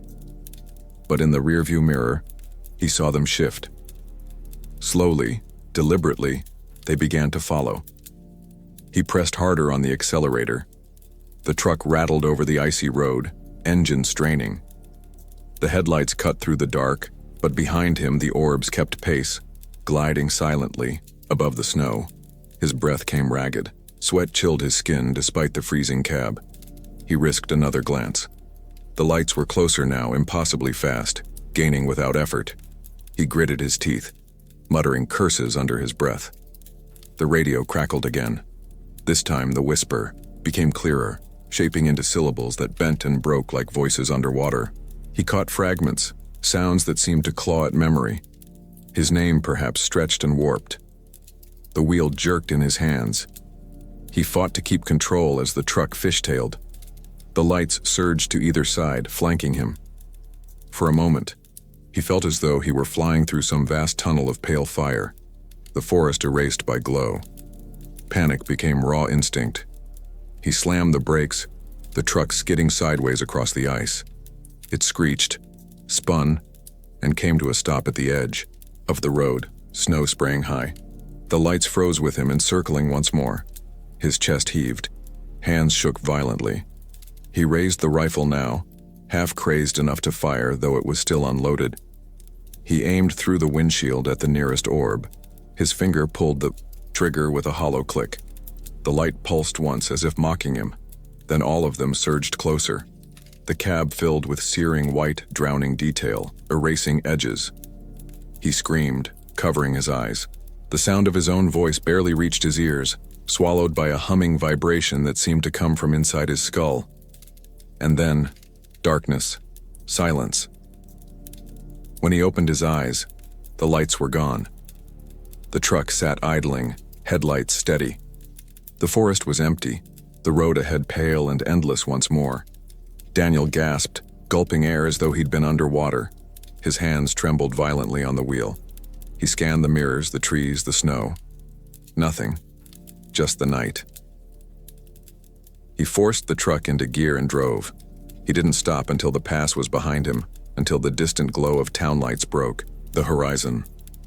Even then, he couldn't shake it. The memory of the lights hovering, circling, the soundless precision, the whispers that still echoed faintly in his skull, too quiet to be words, too persistent to be forgotten. He told no one, not his wife, not his friends. But sometimes, driving the pass again in daylight, he felt the weight of unseen eyes pressing from the tree line, and once, late at night, weeks later, he caught a reflection in his rearview mirror, just for a second, just enough to freeze his blood, a pale orb hovering silently in the back seat. The night had fallen in layers, each hour pulling the sky deeper into blackness. Matthew Crane hunched over the steering wheel of his aging Ford pickup, the dashboard lights glowing pale green against his weary face. He had been driving for hours, along the Alaskan highway, where snowbanks rose like frozen walls on either side, and the stars seemed sharper, colder, than anywhere else. The heater wheezed at his boots, the vents struggling to keep the windshield clear. A thermos of lukewarm coffee sat between the seats, its metallic lid rattling with each bump of the road. He glanced at the clock on the radio, 11:27 p.m. Static hissed faintly under the country station he had tuned in earlier, though the singer's voice seemed distant now, like it was coming through a wall. He drummed his fingers against the wheel, humming tunelessly. The road stretched ahead in an unbroken ribbon of white, his headlights carving twin tunnels in the snowstorm. A photograph of his daughter was pinned to the sun visor, a 7-year-old with missing front teeth, clutching a stuffed bear with a bow around its neck. He muttered to himself, promising that he'd be there by morning. His ex-wife had agreed reluctantly to let him take their daughter ice fishing for the weekend. He couldn't let her down, not again. The memory of his girl's small voice, on the phone last week, "Daddy, don't be late this time," still gnawed at him. His tires hummed over the icy pavement, wipers squeaking in tired rhythm. The forest pressed close on either side. Endless black spruce, their branches sagging with snow, creating a corridor of skeletal shadows. Every so often, his headlights would catch the eyes of a snow hare or the glitter of frost on bare branches, but mostly it was just silence. The silence was its own kind of weight. Even with the radio muttering, even with the heater sputtering, it felt like something vast and listening crouched just beyond the trees. Matthew adjusted his grip on the wheel and pushed the thought aside. It was just the road, just the cold. Nothing else. The road dipped, winding through a narrow valley where the snow was deeper, softer. He slowed, careful of black ice, his tires crunching in slow protest. The air seemed thicker here, pressing against the truck like unseen hands. He blinked hard, exhaustion pinching behind his eyes. Another hour, maybe less, and he'd stop at the diner outside Talkeetna, grab a slice of pie, maybe close his eyes in the lot before pushing on. A sign loomed ahead, half buried in snow, its letters faded but legible. Bridge crossing, 1 mile. He remembered the bridge. Locals warned about it every winter, how the planks iced over faster than the highway. He pictured the long stretch of weathered wood over the frozen gorge, remembered crossing it in daylight once, the river below snarling with jagged ice flows. He would need to drive slow, keep steady. The storm thinned as he approached. Flakes, drifting lazily instead of whipping sideways. The night grew very still, the snow muting everything but the steady growl of the truck's engine. He reached for his thermos, took a swig of bitter coffee, and rolled his shoulders back. Just a bridge, nothing more. The bridge appeared out of the darkness, its wooden beams white with frost, railings glistening like bones. His headlights stretched across its length, showing a narrow lane hemmed in by skeletal guardrails. Beyond, the gorge was nothing but blackness and breathless cold. Matthew eased onto the boards, tires crunching over ice. The truck vibrated softly, the hollow echo of wood beneath him replacing the hum of asphalt. He clenched his jaw and kept the wheel straight. Halfway across, he exhaled, telling himself it was fine. Just keep steady. Keep moving. That was when he felt it, a thud, soft, almost muffled beneath the tires. He frowned, leaning forward, eyes darting to the road ahead. Nothing there, just snow-dusted boards stretching into darkness. He slowed slightly. Another thud, this time sharper, as though the tire had rolled over something solid. His skin prickled. He glanced in the rearview mirror. The bridge behind was empty, smooth, untouched. No debris, no branch, no animal carcass. Just clean frost catching the light of his taillights. What the hell? What the? He muttered. He drove another 20 feet, then stopped in the middle of the bridge, engine idling low. The silence swelled around him, pressing into his ears. For a long moment, he simply sat, hands clamped on the wheel, listening to the groan of wood beneath the truck. Something whispered against his nerves. Get out. Check. He swore under his breath and shoved the door open. The night air slammed into him, needles of ice clawing at his lungs. He stepped onto the boards, boots crunching. His headlights carved the bridge into blinding white and deep shadow. He walked back along the truck's path, scanning for anything. The boards were clean. No debris, no tire damage, no cracks. Just frost, smooth and glittering, reflecting the pale glow of the headlights. He crouched, brushing his glove across the planks. Smooth, untouched. Then he saw them. Handprints, pressed into the frost from underneath. He froze, breath catching in his throat. The shapes were perfect, clear outlines of palms and fingers, as if someone beneath the bridge had pushed up against the wood with desperate strength. Each print glistened with melting ice, the ridges of fingers distinct, human, unmistakable. Matthew staggered back, his boots scraping across the planks. His breath steamed wildly, too fast, too loud.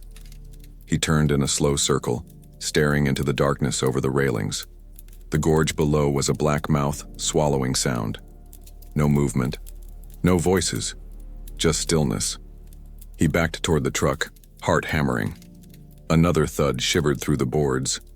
This time, he felt it under his boots, the faint, dreadful vibration of something pressing upward from the void beneath.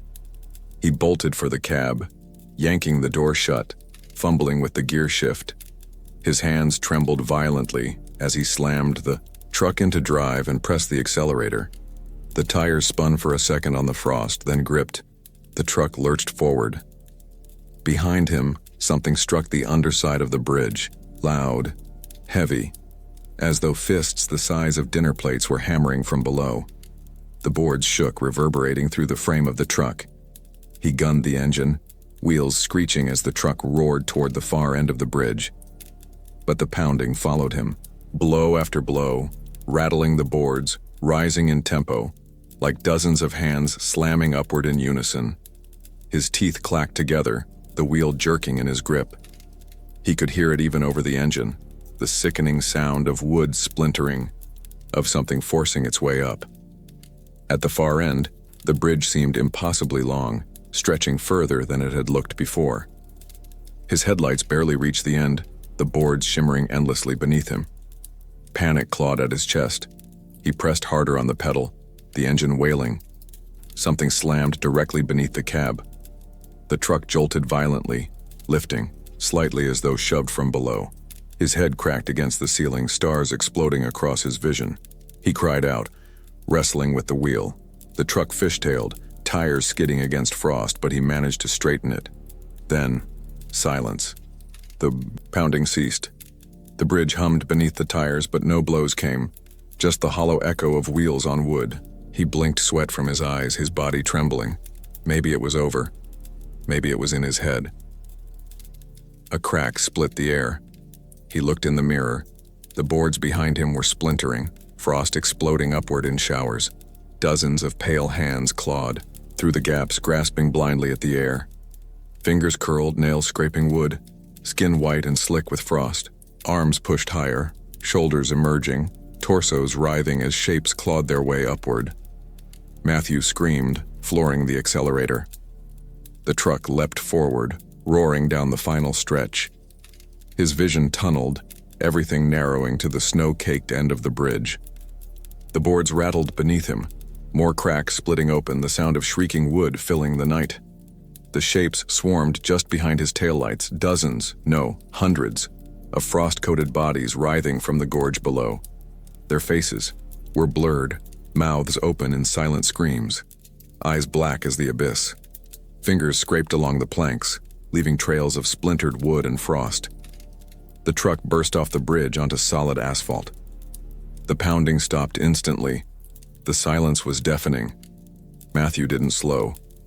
He drove until the bridge was a distant memory in the darkness behind him, until the forest swallowed the night again. His chest heaved, sweat freezing along his hairline. Only when the lights of the Talkeetna diner flickered into view did he pull over, collapsing against the steering wheel. His hands were raw from gripping it, knuckles pale and bloodless.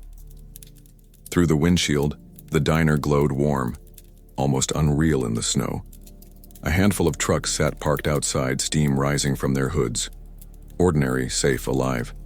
He forced himself out of the cab, legs trembling as he staggered toward the door.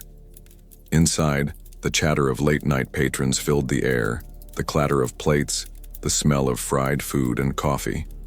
Normal. Perfectly normal. He slid into a booth, hands still shaking, ordered black coffee. The waitress smiled kindly, unaware of the terror clinging to him. He told himself he was safe. It was over. But when the coffee arrived, steaming in its chipped mug, he noticed the condensation on the glass window beside him. Slowly, impossibly, handprints began to appear, pressed from the outside, pressed upward, as if the glass was the floor and something underneath was pushing through. Matthew's breath caught, his hand jerked, spilling coffee across the table. He stared, unable to move, as the prints multiplied, spreading like frost across the glass.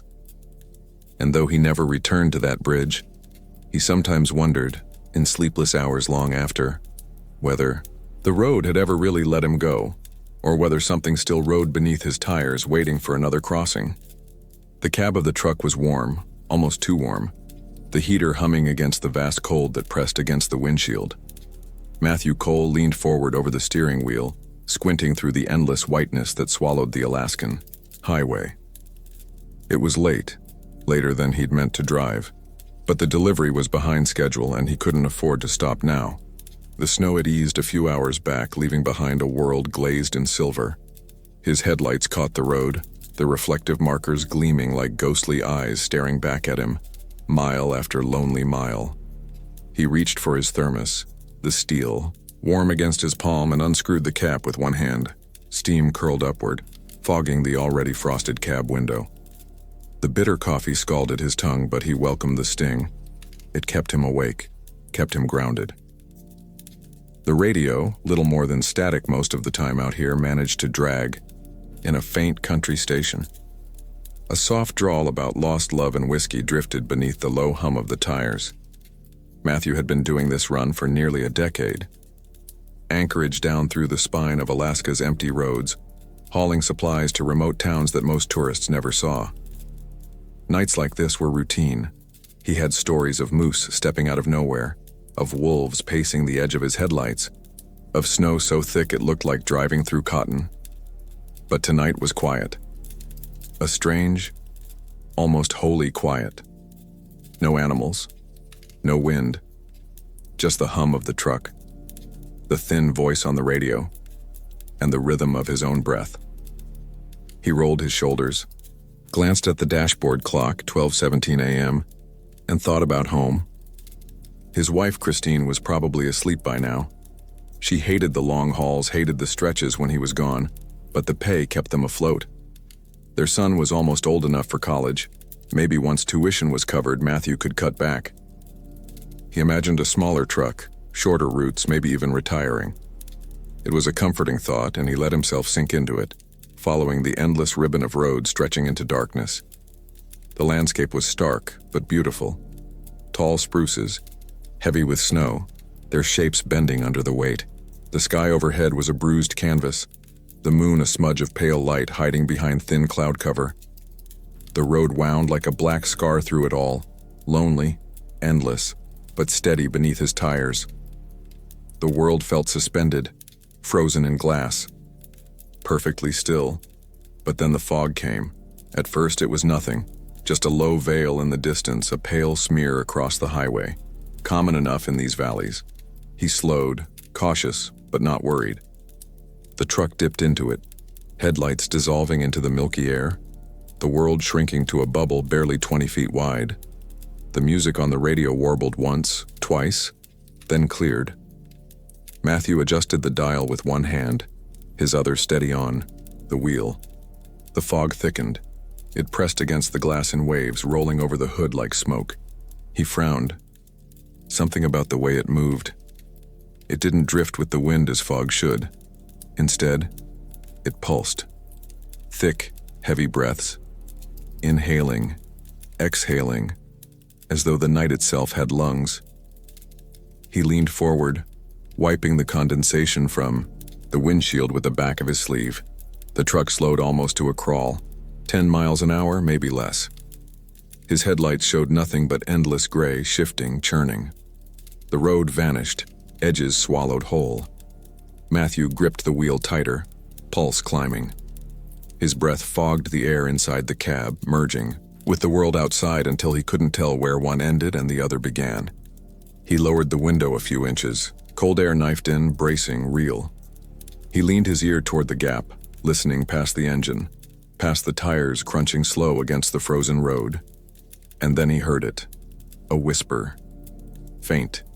Impossibly faint, like someone speaking through the fog itself.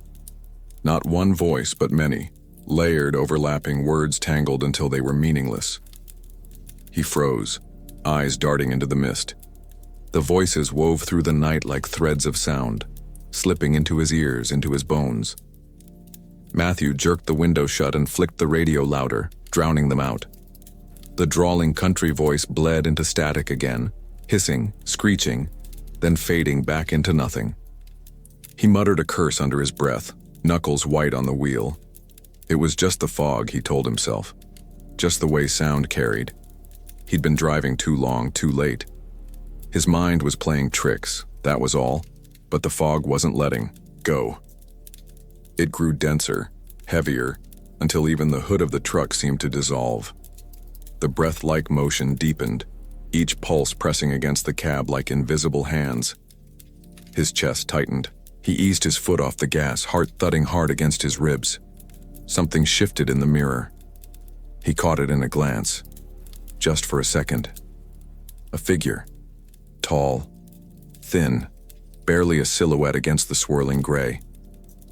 He blinked, twisted to look, out the rear window, but there was nothing but fog. The whispers returned, louder now, though still indistinct. He strained to catch a single word, a single phrase, but they twisted away, too fast, too jumbled. They weren't outside anymore. They were inside. Inside the cab. Matthew's breath came fast. He gripped the steering wheel like it might anchor him, eyes darting to every mirror, every corner of the fog-pressed glass. Shadows writhed just beyond, the reach of his headlights stretching thin, vanishing when he tried to focus. The road, if it was still there, had disappeared. He was driving blind, trapped inside a living cloud that pressed closer with every passing second. He slammed the window open again, desperate, and shouted into the night, his voice ragged and shaking. "Who's there?" The fog inhaled. The cab groaned under the pressure. The whispers stopped. Silence. And then, from somewhere in the mist, a single voice answered. It was his wife's voice. "Matthew." The blood drained from his face. His hands trembled on the wheel. Christine's voice, soft and trembling as though she were right outside the glass. "Matthew, help me." "No," he whispered, shaking his head, squeezing his eyes shut. "No, no, no." The truck shuddered. Something scraped along the passenger side door, a high, metallic shriek like nails on steel. His heart slammed against his chest. He forced. His eyes opened, snapping his head toward the sound. The fog pressed against the window, and in it, a face. Christine's face. Mouth open in a silent scream, eyes wide, skin pale as ice. Her hand smacked against the glass, fingers leaving streaks of condensation that smeared, then melted into the mist. Matthew swore, jerking the wheel. The truck veered, tires shrieking against frozen asphalt. He fought to straighten it, breath ragged, the steering wheel slick with sweat. The face was gone, but the fog was still breathing. He pressed harder on the gas, forcing the truck forward. The engine roared, wheels spitting slush. The headlights carved tunnels in the shifting gray, opening brief windows before they sealed shut again. The whispers swelled once more. Dozens of voices now, hundreds, overlapping into a deafening chorus. His name. He swore he heard his name. "Matthew, Matthew, Matthew." He jammed the radio dial, desperate for sound, for distraction, for anything. Static shrieked, then cut into a voice identical to his own. "Turn back." Matthew ripped, the radio cord free, sparks spitting, the silence crashing back in like a tidal wave. His heart hammered, his vision blurred with panic. And then the fog exhaled one last time, heavier, deeper than before, pressing into the cab with suffocating weight. The windshield bowed inward, groaning. He couldn't breathe. The air was thick, wet, filling his lungs with cold. He screamed and floored the accelerator. The truck surged forward, tires screaming against invisible road, the engine howling as if in pain. For a moment, just a moment, the fog split. A narrow, skeletal line of asphalt appeared, stretching into darkness. He clung to it, eyes wild, refusing to blink. And then, suddenly, impossibly, he broke through. The fog ended in a single step, vanishing like smoke. One moment he was drowning in it. The next, the road was clear, stretching out beneath the cold light of the moon. Trees rose tall and black on either side, their branches heavy with snow. The night was still, empty. Matthew slowed, gasping, chest heaving. The world outside looked normal. Too normal. The radio was dead. His thermos had spilled across the cab floor, coffee soaking into his boots. He dragged a hand across his face, trembling, his breath sharp and uneven. He checked the mirrors. Nothing but road behind him. He glanced out the side windows. Only trees, silent, unmoving. The fog was gone. But when he leaned back against the seat, trying to steady his breath, he realized something. The cab was still warm. Too warm. Steam still curled from his spilled coffee. And in the silence, beneath the pounding of his own heart, he heard it. Soft, steady, impossible. Breathing, not his, coming from the back seat. The snow fell in soft curtains against the windshield, the wipers beating a steady rhythm that sounded almost like a metronome marking time. Dylan had been on the road for 6 hours straight, driving his old Ford pickup through the white wilderness of Alaska's winter passes. His thermos of coffee sat in the cup holder, steam still curling up from the lid every time he cracked it open. He fiddled with the radio, trying to tune in to one of the distant stations that sometimes cut through the static out here, but all he found was the hiss of emptiness and the occasional burst of distorted voices that slipped away before he could catch a word. He sighed and leaned back against the seat, eyes adjusting to the endless sweep of his headlights across snow-buried trees. It was nearly midnight, and he had another hour to go before reaching the small cabin he was renting near the pass. He wasn't unfamiliar with the solitude of the Alaskan roads, but tonight something about the silence felt thicker. Normally, he'd sing along to the radio or talk to himself to pass the time. Instead, he kept glancing at the rearview mirror, watching his own tired eyes flicker back at him as though to confirm he was still alone. Steam puffed from the vents, fogging the glass slightly before vanishing into the cold. He tapped the steering wheel in time with the wipers, muttering about how much he hated driving this stretch at night. Still, it was a beautiful kind of desolation. The snow-crusted trees leaned in like old monks at prayer, their branches heavy and glittering. The road stretched narrow and pale between them, a thread laid across an endless white canvas. He thought of the cabin waiting, of the creak of its wooden porch and the heat of a fire. The thought steadied him. It was just another drive, nothing more. The truck hummed as it cut through the night. Dylan rolled the window down just a crack, to let in the crisp air, his breath mingling with the frost before vanishing. Somewhere in the distance a wolf howled, a thin, lonely sound that the snow carried for miles. He shivered and turned the heat up another notch. An hour. That was all. Just an hour more. The monotony of the drive lulled him, and the hum of the tires became hypnotic. The snow grew thicker, falling harder, swallowing sound until all he could hear was the drone of the engine. His headlights tunneled through the dark, casting brief snapshots of a world that seemed frozen in place. Each passing tree was like a guard post, each shadow bending slightly closer, watching. Somewhere between mile markers, the rhythm broke. A shape loomed up ahead, crouched against the side of the road. Dylan's foot lifted from the gas instinctively, eyes narrowing as the beams caught the silhouette of a car. Its hood was propped open, black against the pale snow. He slowed, scanning for hazard lights, for movement, for someone waving him down. Nothing. Just a stranded sedan sitting at a crooked angle. Dylan eased the truck to a crawl, headlights sweeping over the scene. The windows of the car glistened, with condensation. He leaned forward, trying to make out any figures inside.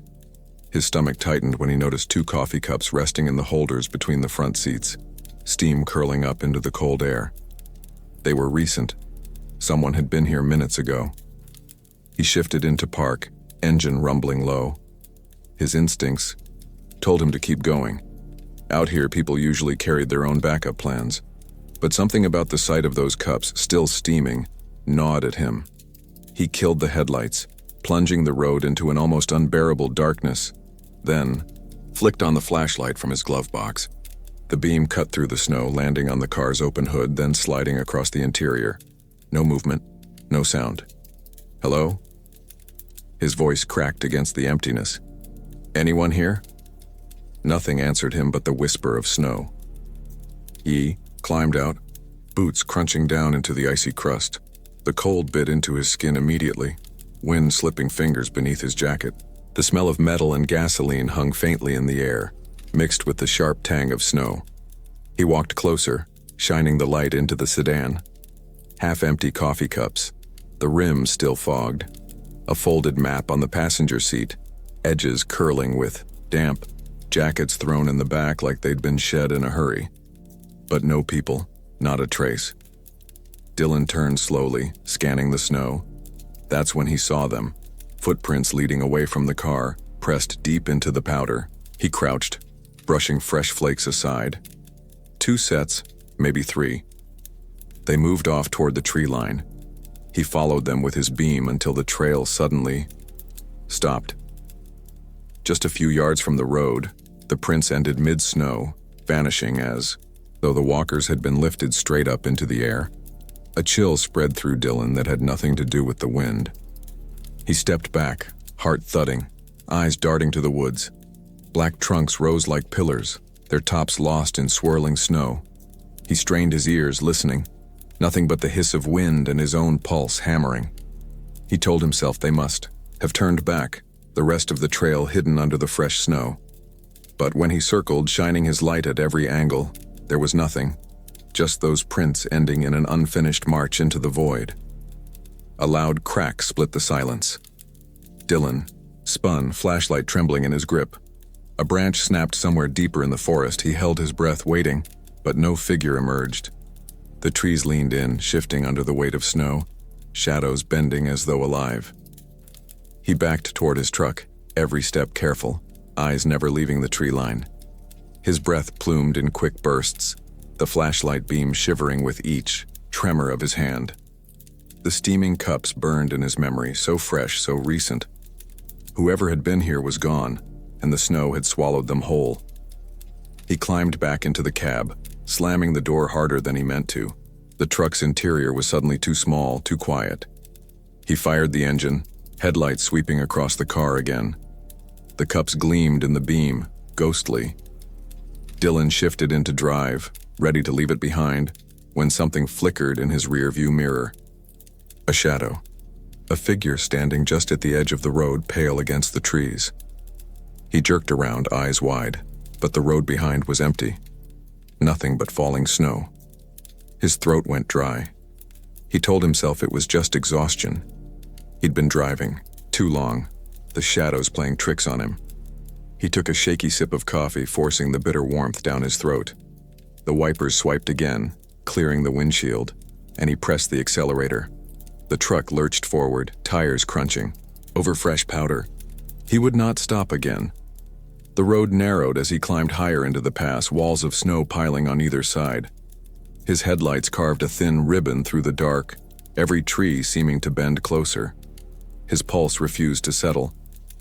Each time, he glanced at the mirror. He swore something shifted just outside the light's reach.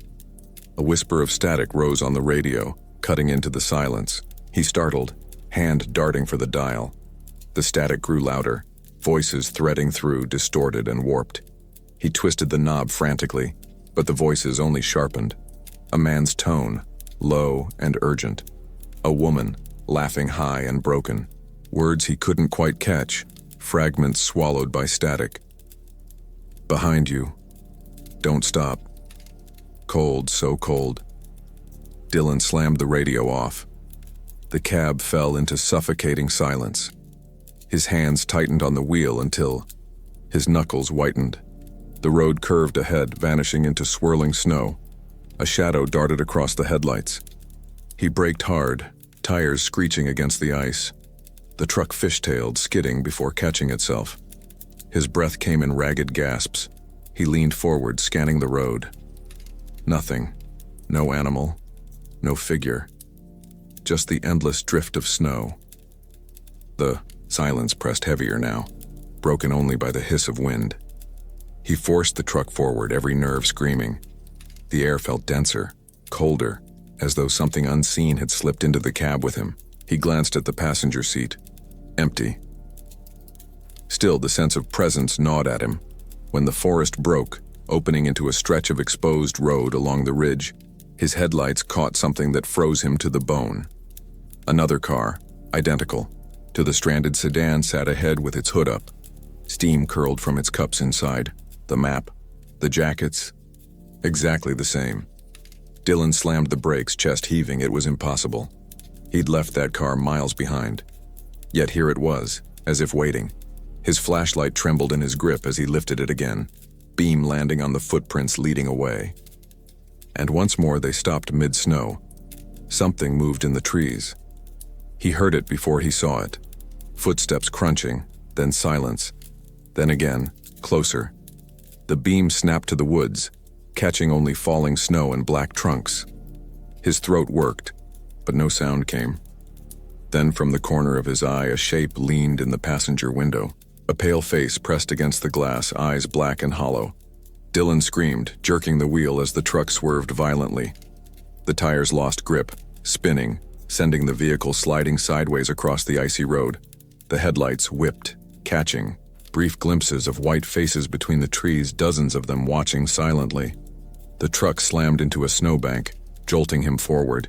He scrambled for the door, fumbling with the handle, lungs burning with panic. When he stumbled into the night, the forest was alive with whispers, voices threading through the trees. Laughter. Footsteps. The sound of someone breathing just behind him. He ran. Snow clutched at his boots, air tearing at his lungs.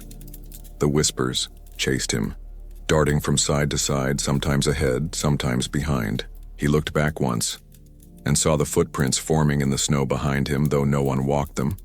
Steps appearing fresh, closing in. Dylan tripped, crashing into the drifts, flashlight tumbling away. The beam spun wild, catching pale figures, standing at the edge of the trees, their faces blank, hollow eyes locked on him. He clawed his way up, sprinting back toward the truck. The cab loomed ahead. Salvation. He threw himself inside, slammed the door, locked it. His hands shook as he fired the engine. The headlights flared, and in that brief blaze, every window was filled with faces staring in, breath frosting the glass. With a scream, Dylan floored it. The truck roared forward, plowing through the snowbank, fishtailing wildly before finding grip. He didn't look back. Couldn't. The headlights carved a desperate path through the storm as the road wound down toward the valley. His chest heaved, tears stinging his eyes. When he finally reached the cabin, slamming the door behind him and collapsing onto the wooden floor, he told himself it had to have been exhaustion, hallucination. But when he looked down hours later, thawing by the fire, his boots were still wet with snow, and prints stretched across the porch outside. Not his. And in the distance, faint but steady, the sound of 2 coffee cups clinking together echoed through the night. It was past midnight when Cole Turner eased his 18-wheeler along the desolate stretch of Highway 11, cutting through northern Alaska. The snow was relentless, sweeping sideways across his windshield in thick white sheets, his wipers struggling to clear the rhythm of the storm. The cab smelled faintly of strong black coffee and diesel, his thermos steaming in the cup holder beside him. A crumpled cassette of Johnny Cash played low on the radio, the crackle of the old tape blending with the steady hum of the engine. The road stretched endlessly into darkness, his headlights carving 2 bright tunnels through the snow. Cole had been a trucker for 23 years, long enough to know every kind of weather, every lonely mile between Fairbanks and the border, towns. But nights like this still made him feel like a small speck swallowed in an ocean of white. He tugged at his flannel jacket, rubbed the bridge of his nose, and told himself he'd stop at the next rest area. He thought of his daughter, back in Anchorage, 16, sharp-tongued, and already talking about leaving home. He kept her photo taped above the dash, the corner curling, a reminder of why he stayed out on these roads so long. The heater rattled, coughing bursts of warm air that fogged the glass. His tires crunched over packed snow, vibrations rumbling through the steering wheel. Every so often, his headlights would catch the shimmer of frozen branches bending under ice. The world outside was mute except for the wind that pushed against the cab like a living thing. Cole leaned forward, eyes narrowing against the storm, the monotony pulling him into a kind of waking trance. The white road and white sky blended until the horizon disappeared. His coffee was nearly gone. He told himself another hour, maybe less. Then he'd pull in, stretch his legs, and call it a night. The road was steady, unchanging, lined with pines whose shadows looked like black, needles tearing through the snow. The hum of the tires created a hypnotic lull. Every once in a while, his gaze drifted to the mirrors, but there was nothing. Only the whirling storm and the vague suggestion of shapes that dissolved as soon as they appeared. The CB radio crackled once, a burst of static, then went quiet. He frowned, adjusted the dial, but there was no one else out there. Just him, the truck, the snow. For a moment, he let himself imagine the silence as peaceful, almost sacred. Nights like this, it was just him and the world, stripped down to survival and steel. But under that thought, something pressed, a gnawing awareness he couldn't quite name. The forest felt too still, the storm too insistent. As if it wasn't weather at all, but a curtain drawn to hide something moving on the other side. He pushed the thought away, gripping the wheel tighter, focusing on the painted lines that appeared and vanished under his headlights. Yet the feeling lingered, a tremor under his ribs like the road itself was holding its breath. A sound broke through the drone of the engine. A dull thud, soft at first, then sharper, repeating like knuckles against metal. Cole's eyes flicked to the passenger side mirror. Nothing but snow. He shook his head, muttered, ice breaking loose, and kept driving. The thud came again, louder, like a palm slapping the side of the rig. Cole turned his head, but the storm swallowed everything. His heart thumped once, hard. Trucks made noises. Expansion, contraction, loose chains. But this was different. Rhythmic. Intentional. He pushed down on the gas, watching the speedometer climb from 50 to 65. The engine growled louder, tires hissing against the slick pavement. For a moment, the sound stopped, and relief edged in. Then, another slap, this time closer to the cab. He swore under his breath, leaned toward the glass, and that was when he saw it. A figure, barefoot, sprinting alongside the truck. The man, or what looked like one, kept pace with impossible ease, his pale skin stark against the black night, arms pumping with a feral rhythm. Long hair plastered to his face, his mouth stretched wide, not in exhaustion but in something like a grin. His feet struck the snow without leaving a trace. Cole's throat closed. Instinct kicked in. He floored the pedal, the engine roaring as the truck lurched past 70. The rig trembled, but still the figure was there. A shadow at his flank, slapping the side of the trailer with a sound so sharp it rattled the windows. He tore his eyes forward, gripping the wheel until his knuckles went white. Not real, he muttered. Just tired. Just the snow. But the sound kept coming, flesh on steel, faster now, harder. Each impact shook through the frame of the cab. He risked another glance and wished he hadn't. The figure's eyes glowed faintly, not like reflection, but like embers burning from within. The road stretched endless, blurred by speed, but the runner didn't falter. If anything, he grew closer, leaning into the truck's momentum, his hand sliding across the door like he meant to pull it open. Cole slammed the lock switch, though he wasn't sure why. It felt laughably fragile against whatever this thing was. His pulse thundered in his ears.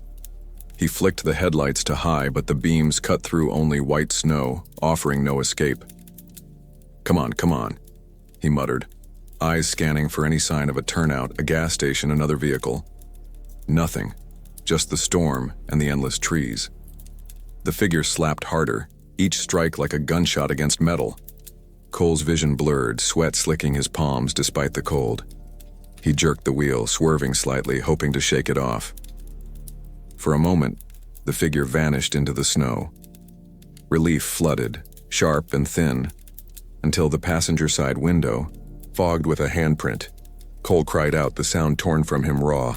He swiped at the glass, but the print remained, melting slowly in the heat from the vent. A laugh, or maybe a scream, rose faintly under the roar of the wind, high-pitched and unnatural. The road pitched upward into a hill, and Cole pressed, the truck harder, the cab rattling as it strained against gravity. His vision tunneled, headlights bouncing over the incline. The runner was gone. He checked every mirror twice, 3 times, heart pounding so loud he could barely hear. At the crest, the truck surged forward, momentum carrying him down the slope. His relief was short-lived. The figure was already there, waiting. Standing in the center of the road, arms spread wide, face split into a grin too wide, too sharp. Cole slammed the brakes, the rig skidding, tires screaming against ice, the trailer fishtailed, the whole machine shuddering like it might tear apart. But the figure didn't move. He stood perfectly still as tons of steel bore down on him. And then, he vanished. The road was empty. Cole's truck screeched sideways, finally grinding to a halt half across the lane. His chest heaved, sweat chilling on his skin. The radio hissed with static, a warble of voices whispering under the noise. He sat frozen, staring at the empty road. Minutes passed before he dared shift the truck back into gear. Slowly, cautiously, he rolled forward, every nerve screaming. He kept his eyes glued to the lines, refusing to look into the mirrors, afraid of what might stare back. But the silence didn't last. From the roof of the cab came a heavy thud, then another, as if something was crawling across the metal above his head. Cole's breath came in shallow bursts. He wanted to stop, to fling the door open and run, but there was nowhere to go. Snow and forest stretched endless in every direction. The thuds crept forward inch by inch until they hovered directly over the driver's seat.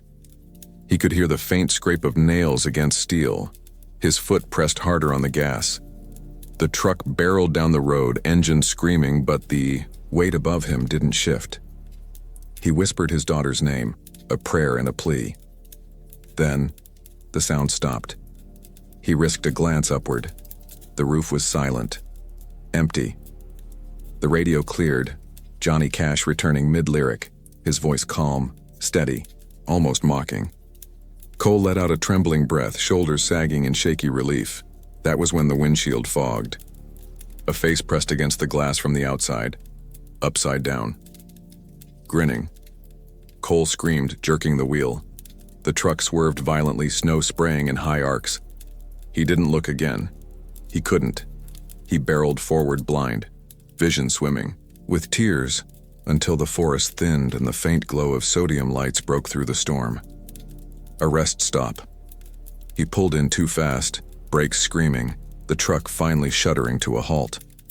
The lot was empty, buried in drifts of snow, but the faint yellow lights glowed steady against the dark. Cole sat motionless, shaking, his breath fogging the cab. Slowly he dared to glance at the mirrors. Nothing but snow, no prints on the glass, no shadows. For long minutes he didn't move. When he finally cut the engine, the silence pressed, close. He told himself he'd imagined it. Exhaustion, isolation, too many hours on the road. But as he reached for his thermos, his hand froze. From the trailer behind him came a single, sharp slap. Snow hissed softly under the weight of the truck's tires, the headlights pushing against the heavy curtain of falling flakes. Daniel Mercer gripped the wheel with his leather gloves, their creases darkened with years of use. His thermos rattled, faintly in the cup holder, steam escaping from the cracked lid. On the radio, a tired country station played a hollow tune, the singer's voice muffled by static whenever the mountains blocked the signal. The Alaskan highway stretched endlessly before him, a frozen ribbon of asphalt carved through wilderness. For hours he had seen nothing but the occasional road sign, half buried in snowdrifts, and the reflective gleam of his own lights bouncing off walls of white. It was the kind of isolation that made you feel like the last person alive on Earth. Daniel, wasn't a stranger to long nights. Trucking freight from Anchorage down through Fairbanks in the winter months was the only work he could count on. He carried pallets of canned food, medical supplies, and old boxes marked with nothing more than barcodes. It didn't matter what. The cargo was, only that it paid. He flexed his stiff fingers around the wheel, humming along to the radio. His daughter's drawing, a crayon picture of a big blue truck with a smiling sun, was taped to the dash, wrinkled and curling. At the edges, it reminded him why he took these contracts. Long hours, empty roads, the constant hum of loneliness. All of it worth it for the bills to be paid, for her to grow up without the kind of childhood he had. As the miles rolled on, his eyes flicked between the white road ahead and the rearview mirror, where nothing but darkness pooled. The snow thickened, hypnotic, pulling him deeper into the rhythm of the drive. His thermos was nearly empty now, but he pressed on. The glow of the dashboard lights softened the cab, a fragile bubble of warmth against the expanse of cold nothingness outside. The night had been ordinary, at least until the road curved and his headlights caught something unexpected. At first, he thought it was just a trick of the snow, shapes looming under the drifts, jagged angles breaking the smooth surface. He eased off the accelerator, the truck slowing, the hum of the engine falling to a low growl. The beams of light swept across what looked like a cluster of rusted metal, half buried. Daniel blinked, leaning forward. Cars. Dozens of them. They stretched out into the darkness beyond his lights, their outlines ghostly in the snow. Some were little more than shells, roofs collapsed, hoods eaten away by rust. Others looked intact, their windows cracked, their tires sagging flat. The snow clung to their frames like shrouds. Daniel slowed to a crawl, his tires crunching over frozen gravel where the road widened. He pulled the truck to the shoulder and shifted into neutral, letting the engine idle. The headlights illuminated the field of abandoned vehicles, revealing details that tightened the skin at the back of his neck. Inside each car, belongings were scattered. Jackets draped over seats. A teddy bear slumped in the back of a sedan. Coffee cups, faded and brittle with time, sat in holders. A pair of glasses lay on a dashboard coated in frost. It looked as though the owners had simply stepped out, never to return. Daniel frowned, shutting off the radio. The cab filled with silence, broken only by the ticking of the cooling engine and the distant whisper of the wind. He rubbed his temple. This stretch of highway wasn't known for traffic, but he'd never seen anything like this. A graveyard of cars swallowed by the snow. Curiosity pressed harder than caution. He grabbed his flashlight from the glove compartment and pushed open the door. Cold air rushed in, biting his face, fogging his breath. Snow crunched beneath his boots as he stepped into the night, pulling his jacket tighter. The beam of the flashlight cut across the first row of vehicles. The metal was corroded, paint stripped away by decades of weather. He brushed snow off a windshield with his gloved hand, peering inside. A map lay across the passenger seat, edges curled and torn, its markings faded. A cassette tape gleamed faintly from the floor. Moving on, he passed a small hatchback. The doors were locked, but through the window he saw a child's booster seat in the back. The straps dangled loosely as though unbuckled mid-journey. His stomach tightened. The further he walked, the stranger it became. Each car held signs of lives abruptly interrupted. A purse spilled open, groceries fossilized in plastic bags, gloves on steering wheels, frozen fingers once inside. His flashlight caught a cracked windshield.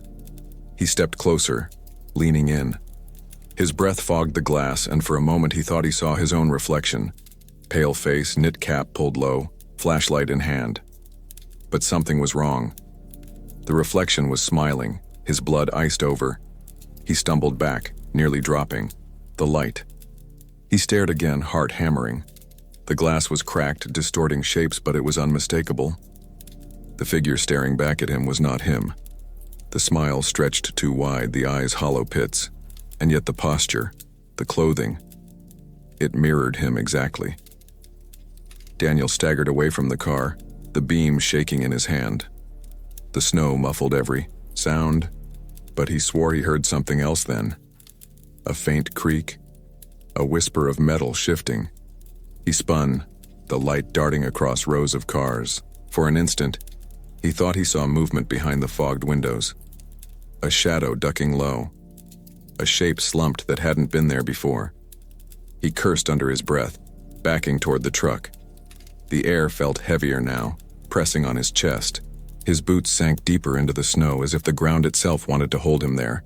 Then the silence broke. A radio crackled to life, faint, distorted. A voice hummed a tune, the same one he'd heard in his cab earlier, that old country song. The sound came not from his truck but from one of the buried cars. Daniel's flashlight snapped toward it. A rusted station wagon sat crooked, its antenna bent. From within, the static-filled melody grew louder, then cut abruptly. Silence swallowed it whole. His pulse thundered. He turned, hurrying back to the cab, his boots slipping against the ice. He slammed the door shut and twisted the key. The engine roared, comforting and alive. He gripped the wheel, breath ragged. The headlights swept across the cars again, and every windshield was fogged now.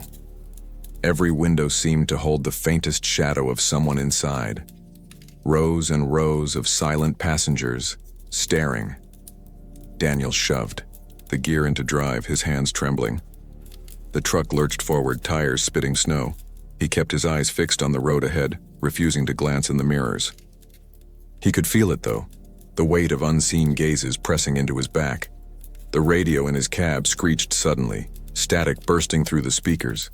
Then, layered beneath it, his own voice spoke. You shouldn't have stopped. His grip tightened until his knuckles ached. He slammed the dial off, but the voice lingered, echoing in the cab as though carried by the cold itself. The road stretched endlessly, yet the farther he drove, the more the headlights caught glimpses of twisted, metal half buried on the shoulders. More cars, more shadows. The graveyard didn't end. It multiplied. Daniel's breathing quickened. His throat felt raw, his vision tunneling. He pressed harder on the accelerator. The engine whined in protest, the truck barreling faster through the snowstorm. But no matter how far he went, the shapes remained, lining the road, rusted skeletons watching from the dark. The windshield fogged faintly, though the defrost was on full blast. He wiped it with his sleeve, only to see, in the reflection of the glass, the smiling figure once again sitting in the passenger seat beside him. Daniel swerved, the truck fishtailing on the ice. He cried out, gripping the wheel, forcing it back under control. He dared a glance. The seat was empty.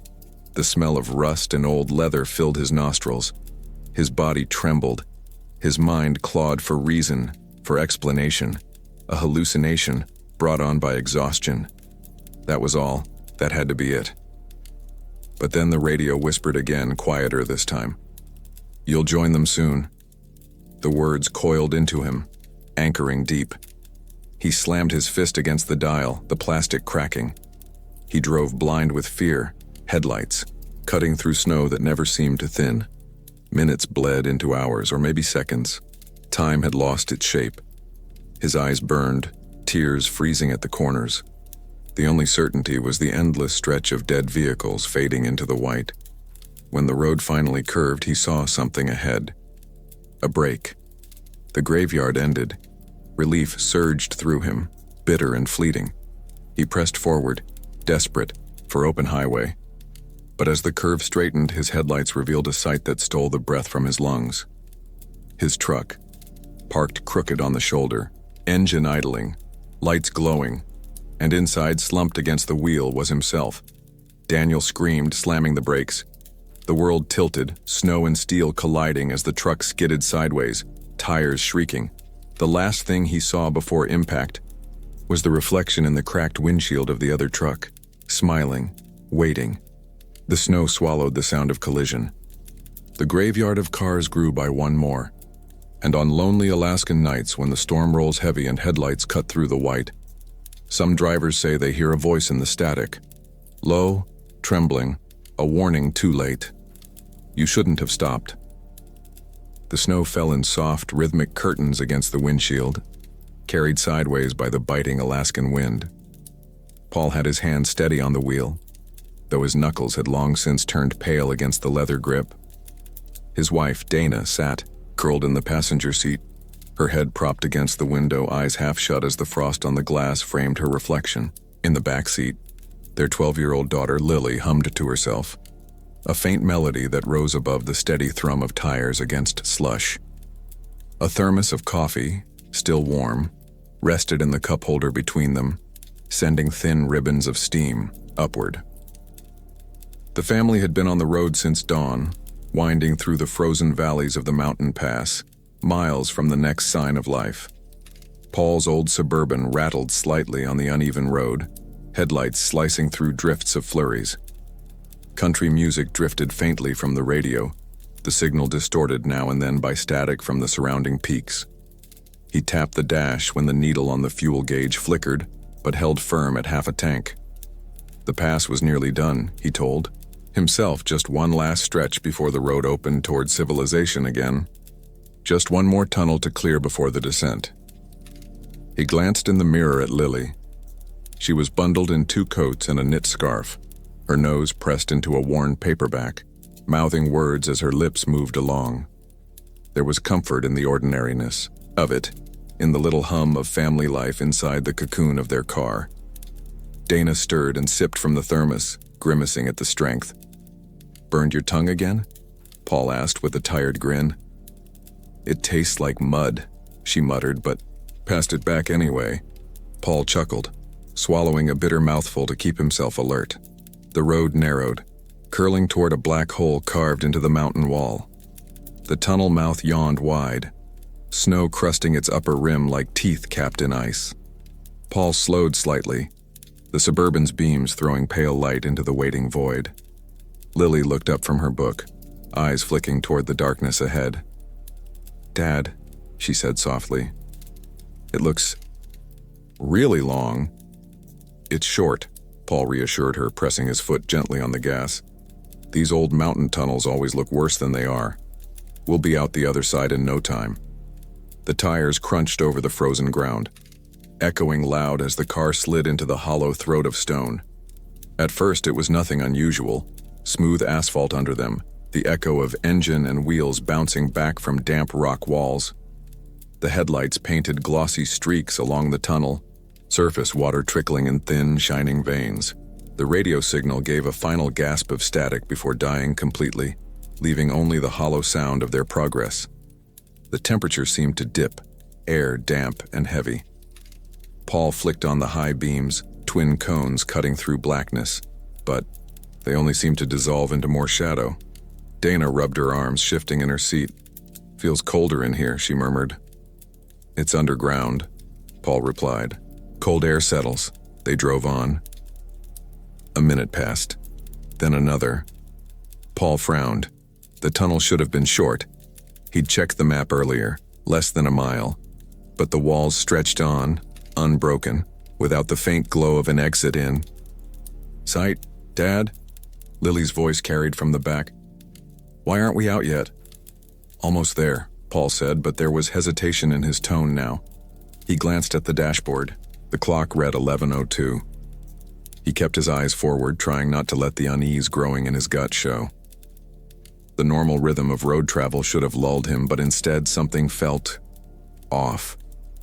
The tunnel didn't bend, didn't dip, didn't rise. It was a straight line, impossibly straight, as though carved with inhuman precision.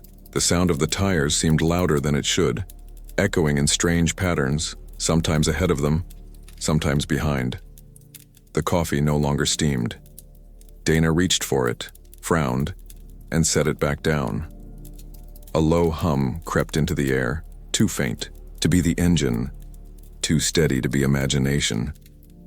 It pulsed through the tunnel like a deep breath taken by the mountain itself. Paul gripped the wheel tighter. The minutes dragged, their little Suburban swallowed deeper by the endless road of stone. The first real break in normalcy came as sudden as a slap. Lily leaned forward, finger pointing at the dashboard. "Dad, look." The fuel gauge, which had been steady at half a tank, was sinking fast, 3/4. A moment later, half again. Then a hair above a quarter. Paul blinked, shook his head. The needle jumped and trembled, then steadied on. Empty. That doesn't make sense, he muttered. We filled it this morning, Dana said sharply. It can't be. A flicker ran across the lights. The beams ahead sputtered, plunging them into pitch black before flaring back to life. Shadows danced on the wet stone, elongating like grasping hands. Paul pressed the gas harder, urging the Suburban forward. But the tunnel stretched and stretched. Walls never changing, never ending. His palms were slick against the wheel. The hum grew louder, almost like a chant now, vibrating in the bones of the tunnel. Lily pressed her hands over her ears. Make it stop, she whimpered. Shh, sweetheart. It's just road noise. Paul lied, though his own ears rang. He glanced at the clock again. Turned 3. Only 1 minute had passed, but it hadn't. He knew it hadn't. He could feel the weight of time dragging against him, the gnawing ache of hours, not seconds. Dana checked her watch, then the car clock, shaking her head violently. This is wrong. Paul, this isn't right. The road dipped slightly, but there was no incline, no end. Then he saw it in the mirror. A shape. Faint at first. Nothing more than a smear of black deeper than the surrounding dark. It followed just outside the halo of their taillights. Paul's stomach dropped, cold washing through his chest. He blinked, looked again. Nothing. He turned the rear view away, jaw tight. Did you see something? Dana asked quietly. No, Paul said. Too quickly. The hum thickened into a roar, a vibration rattling their teeth, crawling into their skulls. The lights flickered again, stuttering like a heartbeat. Paul pushed harder on the accelerator, but the Suburban felt sluggish, as if dragged against its will. Then finally, light. Far ahead, faint, the tunnel's exit gleamed like a pinprick of salvation. Lily gasped, clutching Dana's arm. There. Paul leaned forward, foot heavy, engine growling as they surged toward it. The light grew, widened, spilled into the tunnel in a cascade of pale brilliance. Relief crashed through him, and then with a blink they burst out. Snow blinded them, sunlight reflecting sharp from the mountain peaks. The sudden brightness seared Paul's eyes after the endless dark. The Suburban roared onto open road again, tires crunching fresh snow. Dana exhaled a ragged breath, pressing her palms to her face. Lily sobbed softly, clutching her seatbelt. Paul eased his foot from the gas, the car settling into normal speed again. For a long moment, no one spoke. The sunlight felt unreal, fragile, as though it could dissolve at any second. Paul finally risked a glance at the dashboard. The clock read 11:04. 1 minute had passed. He stared, unable to breathe. His bones told him they had been in that tunnel for hours. His body ached with exhaustion, his throat dry as if he'd gone an entire day without water. Dana's watch showed the same. 2 minutes gone. No more. The fuel gauge rested just above empty. What? What happened in there? Dana whispered. No one answered. Paul gripped the wheel tighter, refusing to look in the rear view again. The open road stretched ahead, snow glittering under cold sunlight. For now, they were free, but behind them, the tunnel mouth still gaped black and silent. And in that glass reflection of the mirror, just for a fraction of a heartbeat, something shifted. Something still followed.